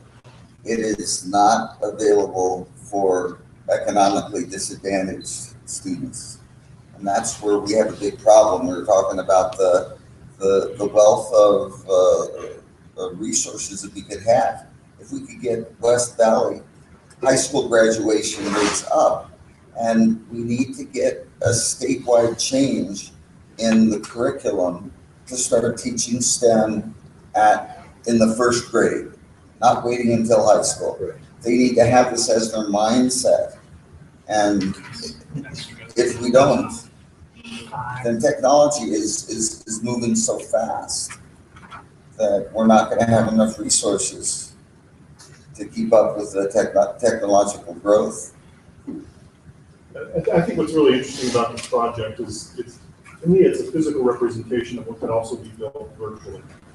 So, in my mind, I think you think about a physical location that really caters to the life cycle of an individual in technology from beginning to end. So whatever that track may be, it starts with education, ends up with job opportunity, ends up with innovation, entrepreneurship, or working with some large company in a technology position in IT, whatever it may be. The community, being a close-knit community, could provide an entire environment that could cater to that entire life cycle. So if you knew that you could go to Salt Lake City downtown and plug in, and everything you needed was essentially at your fingertips within a few blocks. You knew you could go get money, you knew you could go get talent, you knew you could go get a job, you knew you could go get all of these different things in order to be successful, you'd want to live there. I think the same thing could happen virtually, is if those same things were provided in an environment or in a community that you could plug into, you'd want to plug into it. Right now, it's just an environment. I think Utah County's been successful because there were people there that made it big. They kept their money there, and they kept kind of the momentum rolling. They all know each other. They were my neighbors at one point or another, and so they just kind of continue fostering that environment. And that's really the only reason that they're successful. So I see this STEAM community really as a way to create a competitive advantage in an environment that is really kind of driven by money at this point. Silicon Valley is kind of the same way as Utah County. There's a lot of success, a lot of money. It's all just kind of stayed there. It's a great place to live. I grew up in Silicon Valley as well. It's a great place to live. It's just gotten super expensive. So I mean, if you can see that fostering life cycle, think about yourself plugging into a community that really has all the tools at your fingertips. You can pretty excited about it. And that's what, to me, I think is exciting about this. Yeah, let me just preface a couple of questions here. I wanted to ask Nick about that very thing that you're talking about, because at one of our committee meetings with all of our technology partners, one of the first things they asked us was, hey, how soon till this place gets built? And when we told them, oh, it's going to be a couple of years, they said, oh, well, right now we've got to start building the virtual community then. And I know that's something Nick has been working on and something you can speak to. But before I let you take that question, I just wanted to show you what the business committee said when we started to talk to them about this same issue. We're going to have a virtual community. They said, oh, well, we got to start driving people to that. We got to start telling people about what's going on in Salt Lake. And really, this community is not just for tech people. I'm sure not everybody in this audience has an engineering degree, but you are still part of Salt Lake City. I think the report you got on your table says 20% of jobs are in STEM. Well, that means 80% of jobs are, people like me doing something else, not just suing people, but doing productive things as well. But so a couple of the guys on our business committee work for Struck. They do the advertising campaign for Utah for tourism. And they had an idea they brought up. Immediately, the guys from UTC jumped on board and said, oh, we've been working on that exact same idea for the last 8 months. We're just about to go to the legislature to get some money to fund it. But let me show you what they're doing to advertise why people should come to Utah for tourism. And then just imagine in your mind if the message was to tech people, here's the place to come to have the kind of environment that Dean's talking about. Picture this, next trip, Utah, 5 national parks. First, Zion. We walk in, the ground rises, the ground drops, the ground becomes water. Next, Bryce. You're riding a mule. You're riding a mule under giant orange drip castles. You are not dreaming. You will not forget this. On to Capitol Reef. Take the scenic route, the really scenic route. Take a path you've never taken and see the stars for the first time. Now for Canyonlands. You're riding a bike. You're riding a bike on Mars. Now you're riding the rapids. Class 2, Class 3, Class 4, Classic. Arches, 5:32 a.m. Some things are worth racing the sunrise for. The horizon lightens. You round the corner. Whoa. This is Life Elevated. The Mighty 5. 5 iconic parks, 1 epic experience. Plan your trip at visitutah.com. So to me, that's what the STEAM district should be like when you see, you should come to Utah because this is a great place to live. But I think Nick can tell us a little bit about, the virtual community that he's been working on building and the people who are adding and contributing to that. And I thought we'd ask Sarah too about what it means to communities when they can plug into, like you were saying, men and women, people with a shared vision about how to build and collaborate together and mentor one another, how that could help us build in Salt Lake and what that means for this crowd. How do they plug into that and become part of what we're talking about? So I agree completely with what was said about providing resources to all economic measures, right? And really everything. So as part of this virtual community, I'm trying to create a space where, regardless of your income, it can be somebody that is currently without a home, or somebody that is very successful, can go in and start understanding who they are, what they've learned, what they've used, what they've mastered, what they're really good at, and then start providing those goods and services to others within the community. Then we can start talking about what Dean is talking about, where if I don't know anything about marketing, I can find somebody else in the community who does. If I don't know anything about technology, or I don't have enough money to even get a business up and running, let alone, or even find a career, I can find somebody who can teach me how to weld, or somebody who can teach me how to do some basic math, or to be able to do a cool science project, or to learn how to plant, or to learn how to be part of a great call center and use my communication skills, or whatever it is, right? So this virtual community that I'm trying to build, a lot of it will act a lot like having your own website or having your own app or something that helps you understand what you're good at and what your portfolio is. But a lot more of what it will start doing is allowing you to have insight into what everybody else in the community is doing, what made them successful, and how you can start following those same paths. Right? How you could start getting a mentor to come in and say, here's something that you might want to think about doing. Right? Or where somebody can turn around and sell a good service in a much closer knit society than sending it off to Amazon or off to everybody over in Silicon Valley. The world has changed. The technology is changing very, very rapidly. We no longer need a taxi cab and a medallion and insurance and a license and to drive that meter as much as we possibly can in order to have a successful company driving around the car. We now have Uber that is much bigger, much more successful company than the taxi cab service that I know. We now have Amazon that doesn't have these brick and mortar stores, but provides this simple, quick, hassle-free way for you to be able to receive anything and everything you want. They want to be the retail layer of the world. All of that is great, but let's create that for our local community so that the money comes here, stays here, so we can build our own communities here and make it more successful at a big scale. Here, here.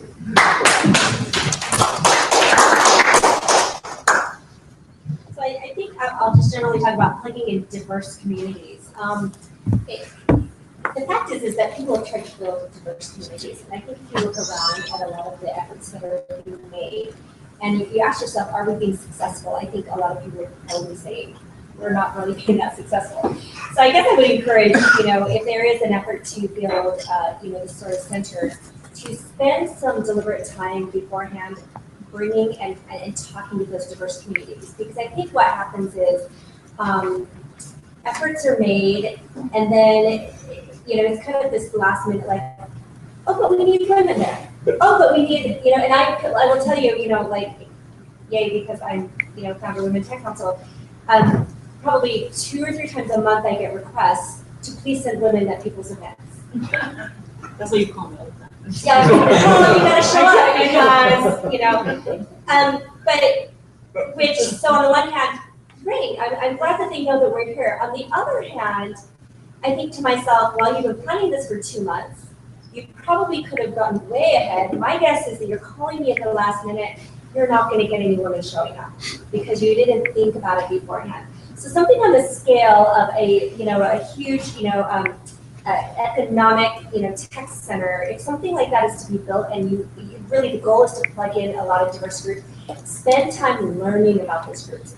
Women plug in very differently than men. Parents plug in differently, students, right? There's this really great opportunity to have an integrated education environment that can actually grab, kids from different economic circumstances. And I worked for 3.5 years with an ed tech company, and one of the cool things that we got to do is go all over the country and film the most innovative classrooms. And there's cool stuff going on all over the country. There's really great opportunities, but I think if you look at and I don't know how far along this initiative, but look at who your planning committee is. If it's not filled with the diverse voices, right now, you're going to fail, right? Because it does take deliberate thought, it takes deliberate energy, it takes something different. Hackathons are happening all over the state. Women are not showing up to hackathons. And it's because there's just a very different way to plug them in. But if Women Tech Council hosts a hackathon, we call it something different, we shape it differently, we don't call it a hackathon, and we get 75% women in the room, right? I can quintuple the number of women that will show up to my events versus these other ones. So I would just, plugging in diverse groups, I just think we've learned so many lessons along the way with Silicon Valley and a lot of the efforts that have been made to surface this issue. I think the real question is are we really going to make an effort to do something differently? To do it differently, because we know what has been done isn't working.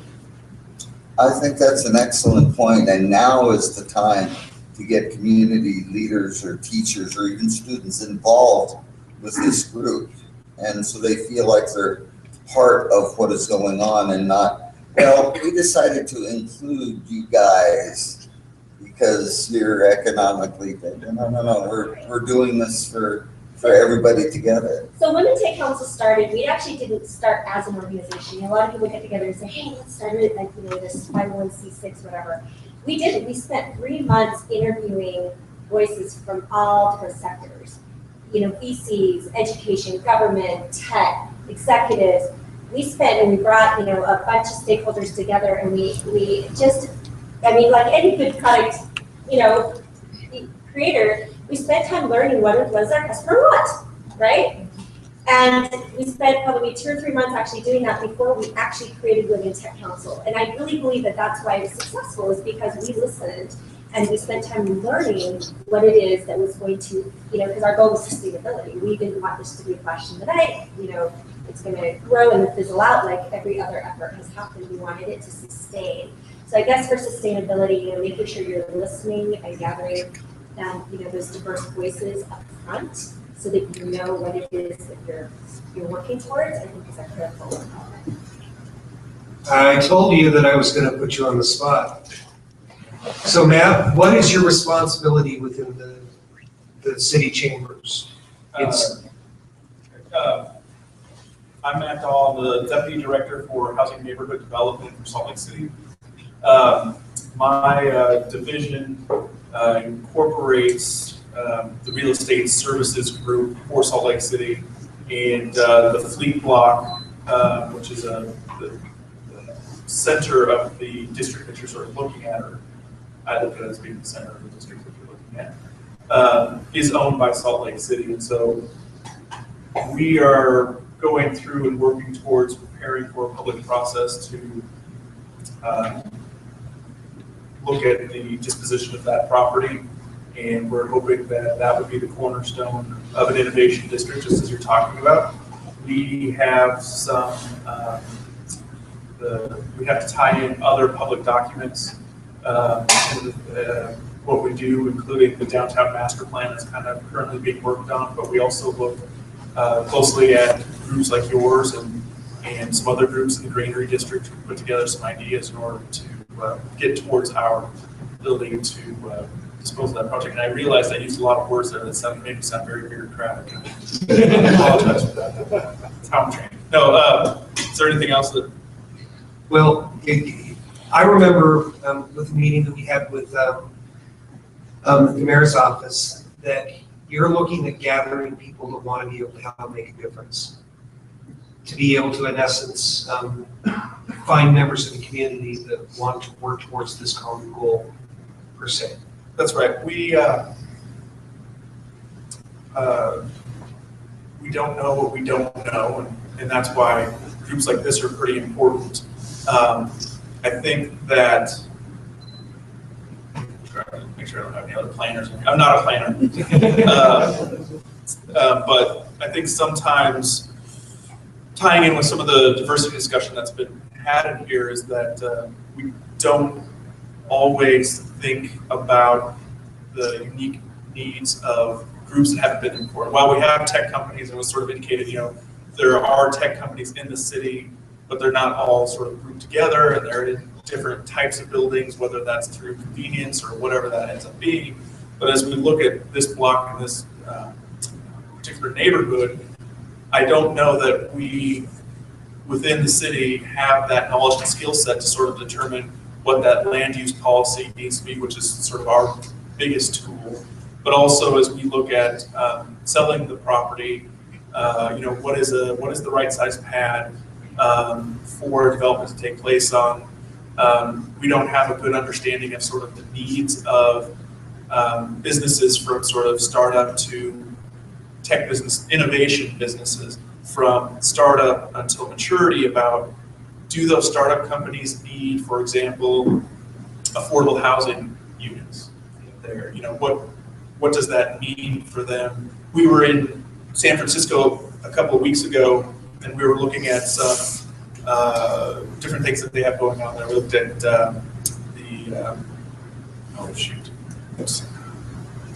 suddenly the group's escaping me. Make tech shop, and sort of the facilities that they provide there for people. Is everyone familiar with tech shop when I say that? So I don't need to describe it. That we got a person. So this is an organization much like Make Salt Lake here, where they provide everything from laser cutters to 3D printers to this machine that shoots water that cuts through 6 inches of steel, and woodworking and all this equipment that you can participate in the same way that you would a gym. You pay a monthly fee, then you get access to all this equipment with proper training, because you don't want to cut through steel with water without having some sort of training. But like they say in that group, it's some tinkerers, but there are people who are starting businesses with having that type of facility there. And I guess it's sort of like saying, in this innovation district, is that a thing that would be important and we need to support? And it's not something that I think there's a lot of familiarity here. So going full circle, as we look at the housing needs and some of these other needs, we just haven't dealt with it, and that's why it's important that this group and other groups that we're talking about continue to provide us with some ideas so that we just don't go into the normal zoning code or the normal sort of disposition process in order to get sort of the normal development. Because I think that one of the keys here is that innovation means a lot of different things. Innovation in the types of businesses, innovation in the type of way, or in the way that people are going to live, innovation in the way that we're going to zone this district. Those kind of things are, I think, are going to be important in order for this to be a successful project. And so I appreciate you guiding this because it's really great. And I just want to encourage you to put integrated daycare. And this is not just for the women though. It is not just for the women. There is a lot of men now, especially developers, that are stay-at-home dads developing from home, and they would love to have a space and affordable childcare with that as well. And so, we think it's a women's issue, but it's actually starting to be a very important man's issue as well. Especially in Salt Lake, it was very difficult for me to find a place for my year-old kid. Anyway. That's because he's Satan. Yeah, well,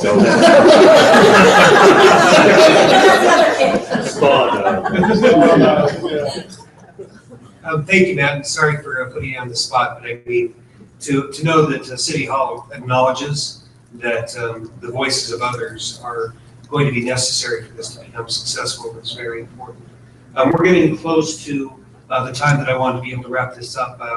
How about I just kind of have a speed dating?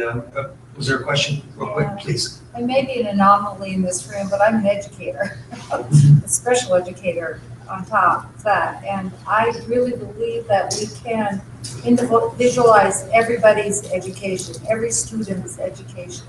But we have this large group, a large network of public schools buildings that we can access.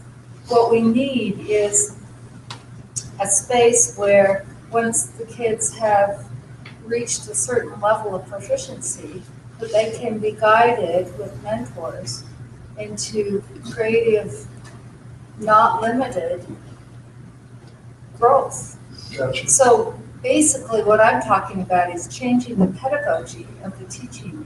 So we really need to work with the public school system and all the private schools, all the charter schools, to really find out what business needs and find out how to adapt every single child and their specific needs and their abilities to meet business's needs. And that's what our company is doing. Great point. And I was going to let you guys talk, but I'm going to sandbox for a second here. When we got started with this, we came up with a simple abbreviation of what it would take to be able to have a STEAM district. It was called Create STEAM.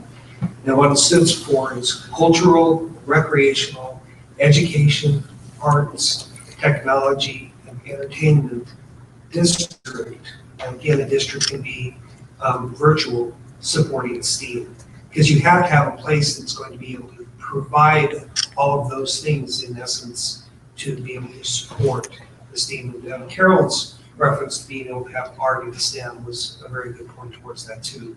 I mean, having a topic-based education versus some of the stuff that we have going on right now makes a ton of sense. I mean, the whole concept of boot camps and everything is just fantastic. So rather than dragging it too late, because we could probably talk until 9, 10, or 11 o'clock, starting with you, Peter, if we could just kind of have some closing thoughts about what you as a person, as where you are within the urban zone and everybody else along, what you can do to just kind of keep pushing this forward besides what you've already done in volunteering to be part of this in your years of public service and so on, Sarah, and then we'll finish up with you, Nicole, what we run down. I think Matt and Sarah said some very valuable points. Matt's saying we don't know what we don't know, so that's why it's good to involve as many people as possible. And Sarah mentioned we need as many diverse voices as possible. So I think that's one of the most important things we can do in trying to create this STEAM system. I think the potential is really exciting. I think, I often think about leveraging the talents that exists in this valley. It's more than just obviously women, right? There's just so much talent that's here that can be added to. But I would just, just encourage always to keep those fresh voices at the table, to just encourage people to think differently. I think there's an opportunity to do things differently here, and so the teacher's really excited. And just to add to that, I think there's a lot of pieces here that we've heard tonight. There's so many organizations, there's so many groups, there's so many entrepreneurs, there's so much going on in the state that's already really exciting. It's part of this article that I started out my time with. It's showing in people are seeing it. What's missing is everybody kind of getting together and rowing in the same direction. I think what's exciting about the STEAM district is could you create an environment where the STEAM of itself is not a business. It's an environment. It's a district for people to come together. It's not to supplant existing business. It's a place for businesses that already exist, and organizations that already exist, to come together and start working together. And I think there's a lot of power if everybody can work together. And to me, that's the potential we have here, and probably a real advantage over any other state or city in the entire country, is if we really can bring these pieces that already exist together. It can launch quick, and it can be very, very powerful. I don't know if we'll ever be able to create a business large enough that it can exceed what the community itself can. But on those same, or going back to the lines of education, I don't think we can ever create one school or one place where we can educate all of the kids up and down the state. And so instead, I think we need to do what these guys are talking about and work on fellowships and journeyman work and mentorships, and take what we're already doing, what we're already good at, and find people with similar skills that want to learn how to do better and put them together. Because as a community, we can do far more than an educator or a school can do, or a business. I don't know how many people here are aware of the concept of electronic badges that are awarded to students on skills-based basis. And so they're accredited by the same ACIS accreditation bureau that accredits, but you don't necessarily have to. I mean, we have $1.5 trillion in outstanding student debt. I mean, that's terrible. So you don't have to go through the $200,000 curriculum. You can get the badges that qualify you to work at Lockheed Martin or wherever you want to work. And so the Certiport is a company down in American Fork. They've issued 1 million electronic badges so far, and most people don't even know about it. Called Certiport? Certiport, yeah. Certiport. They are following the Mozilla Open Badge project. So the curriculum can be based on the badges, the core curriculum, and make the student get to the proficiency where they can create in an environment like we're talking about that has the equipment. So, we're working into the place where people can be creative, which is a higher cognitive function, which is what we're cutting out of the public school systems right now. And the Lausanne Institute hasn't been mentioned. I know a lot of people are aware of it, but it is essentially a maker space for 400 students who will live there, and they will be from all around the world. They're giving out proposals to try to get creative individuals from literally every country around the world to come in there and just do something, So I have a teacher in my household, and I absolutely respect getting that pipeline built in education. But I think to work a little bit on that, the advertisements in Utah, when I finally got a developer, I got a developer to come here from North Carolina. They love it here. People can buy houses here on individual contributor salaries and raise a family and put them in school, in public school, in good schools, in good neighborhoods. We need to do a better job of selling them and getting them here. I think Carol pointed out something sort of interesting that was underlying the conversation with us, which was, I didn't know what I was getting into until I was here, and I was so pleasantly surprised at what I found here. And I think we need to do just as good a job selling individuals on moving here as we do selling companies on moving here. We've done a great job of getting Adobe and eBay and all of them to expand their footprint here and they're sucking up all the talent, and it's creating an inflated wage rate, and it's creating a challenge because I have almost once a week I get someone saying, I have a job offer, 20 grand more to go down the street. And so we're eating ourselves there, and I think Salt Lake, even before this is built, if we just did a better job selling, we would have the folks who actually demand, like the Granary District has organizations that are trying to create something similar, tangential, et cetera, because there are people who are here who are makers, who are technologists, who are, coffee roasters, machine builders. You get those people here, and this thing it'll kind of evolve itself. But we don't do a very good job of explaining that Utah's not a weird place to live. Like we don't. I have to kind of, so the big campaign for the CBD over the next year is actually about how normal Utah really is.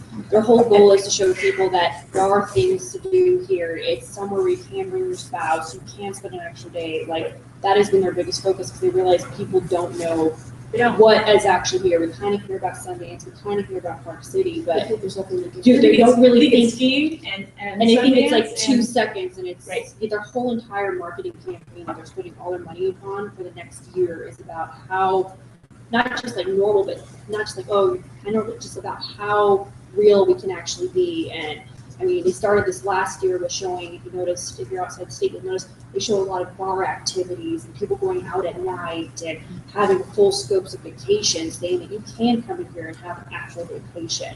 And they're going to take that one step further, because that was the ski campaign, but next year they're really doing it for the full year. So they're talking about you can go hiking, you can go, down to the parks and everything and so forth. Because I completely agree that people don't know. And they don't know how easy it is to live here. Oh yeah. I mean, live, work, and there's a quality of life that's sort of expected in corporate culture here that is, you are out of there by 5, and you are, my office is empty at 4:30, and I that's a quality of life that I think Utah really holds on to in places. I know that one thing we've really heavily promoted in Colorado is how quick it is to go from home to that. That was, I think, a multi-million-dollar campaign. We're talking about 30 minutes. Yeah. You can get from the airport or you can come home to ski. And that drove a lot of people for it too. Just one thing I wanted to say was, we had a lady here a couple of months ago, and she says, I can't hold on to my talent. And one of the big reasons that I talked to her, I said, why? And I think you guys got a great idea of putting it here in Lehigh. And the reasons they couldn't hold on to the talent was because they left out of their office in Lehigh and they went home. They're not going to drive down here. They're not going to go out for a couple of cocktails. They're not going to. So having it here, I think, where you could leave the office with a group of people and say, hey, come on, let's go get the appetizers at Caputo's, or let's stop and get a cup of coffee at, Java or something or other. And I just think that's what needs to be done, at least with a tech company, because those guys, they're stuck in an office. They're doing this all day long. Okay, once they get out, they want to do something. They want to go to a play. They want to go to a ball game. They want to go to the jazz game. But they don't want to go very far. So I just, like I said, my 2 cents, and putting it right in the heart. That's where you want it. All right, last word, anybody on the panel? I want to thank everybody for coming tonight. Thank you for your contributions to the conversation. We're going to end now so that people have a few more minutes to talk, network, socialize before we clear out the room tonight. But we really appreciate all of our panel members. Thanks for being here. Thanks for what you're doing in our community, and we look forward to working with you.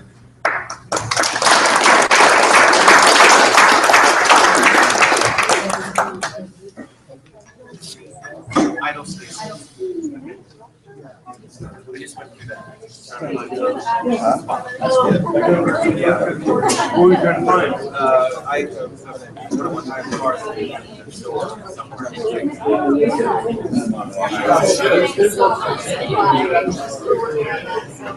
It's not Yeah, that one was cool. I can't wait to check it out. What kind of farm do you do? I just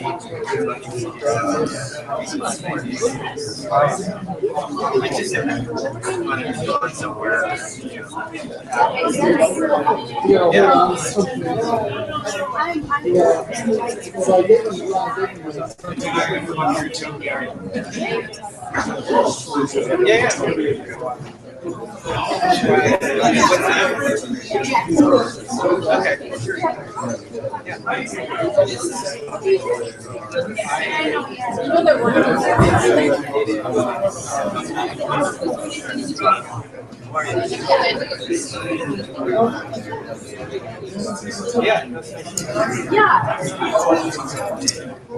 You have like We're going to yeah, let me know. That's what I do. Okay, yeah, no. Anything with your local guys. Believe me, we need it. Yeah, that's always the issue. Very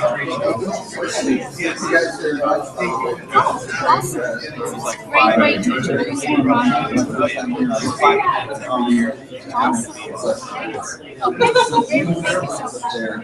Sounds good. That's fun. Yeah, I've been good.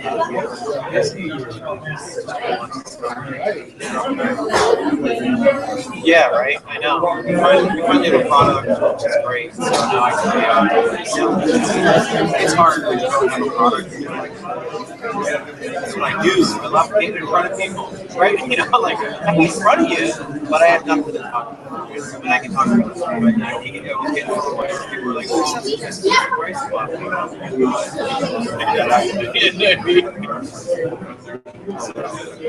And how's your project coming?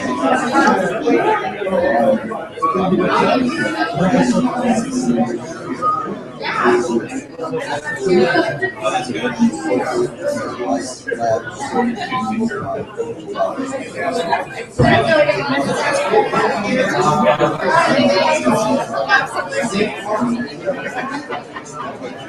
Well, yeah, no, I want to come and talk to you guys. I'm right now raising around funding. So I'm working through, I raised $2 million. So I'm working through that. It's got me to minimum viable product. It's got me a pipeline now. It's a marketing.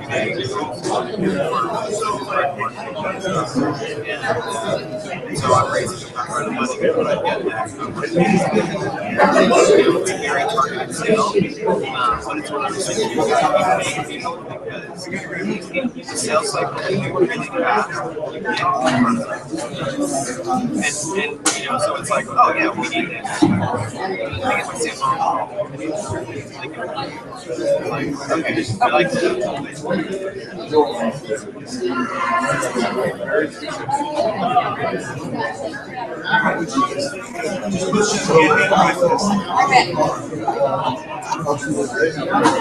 Right. That's great. That's great. And you know, you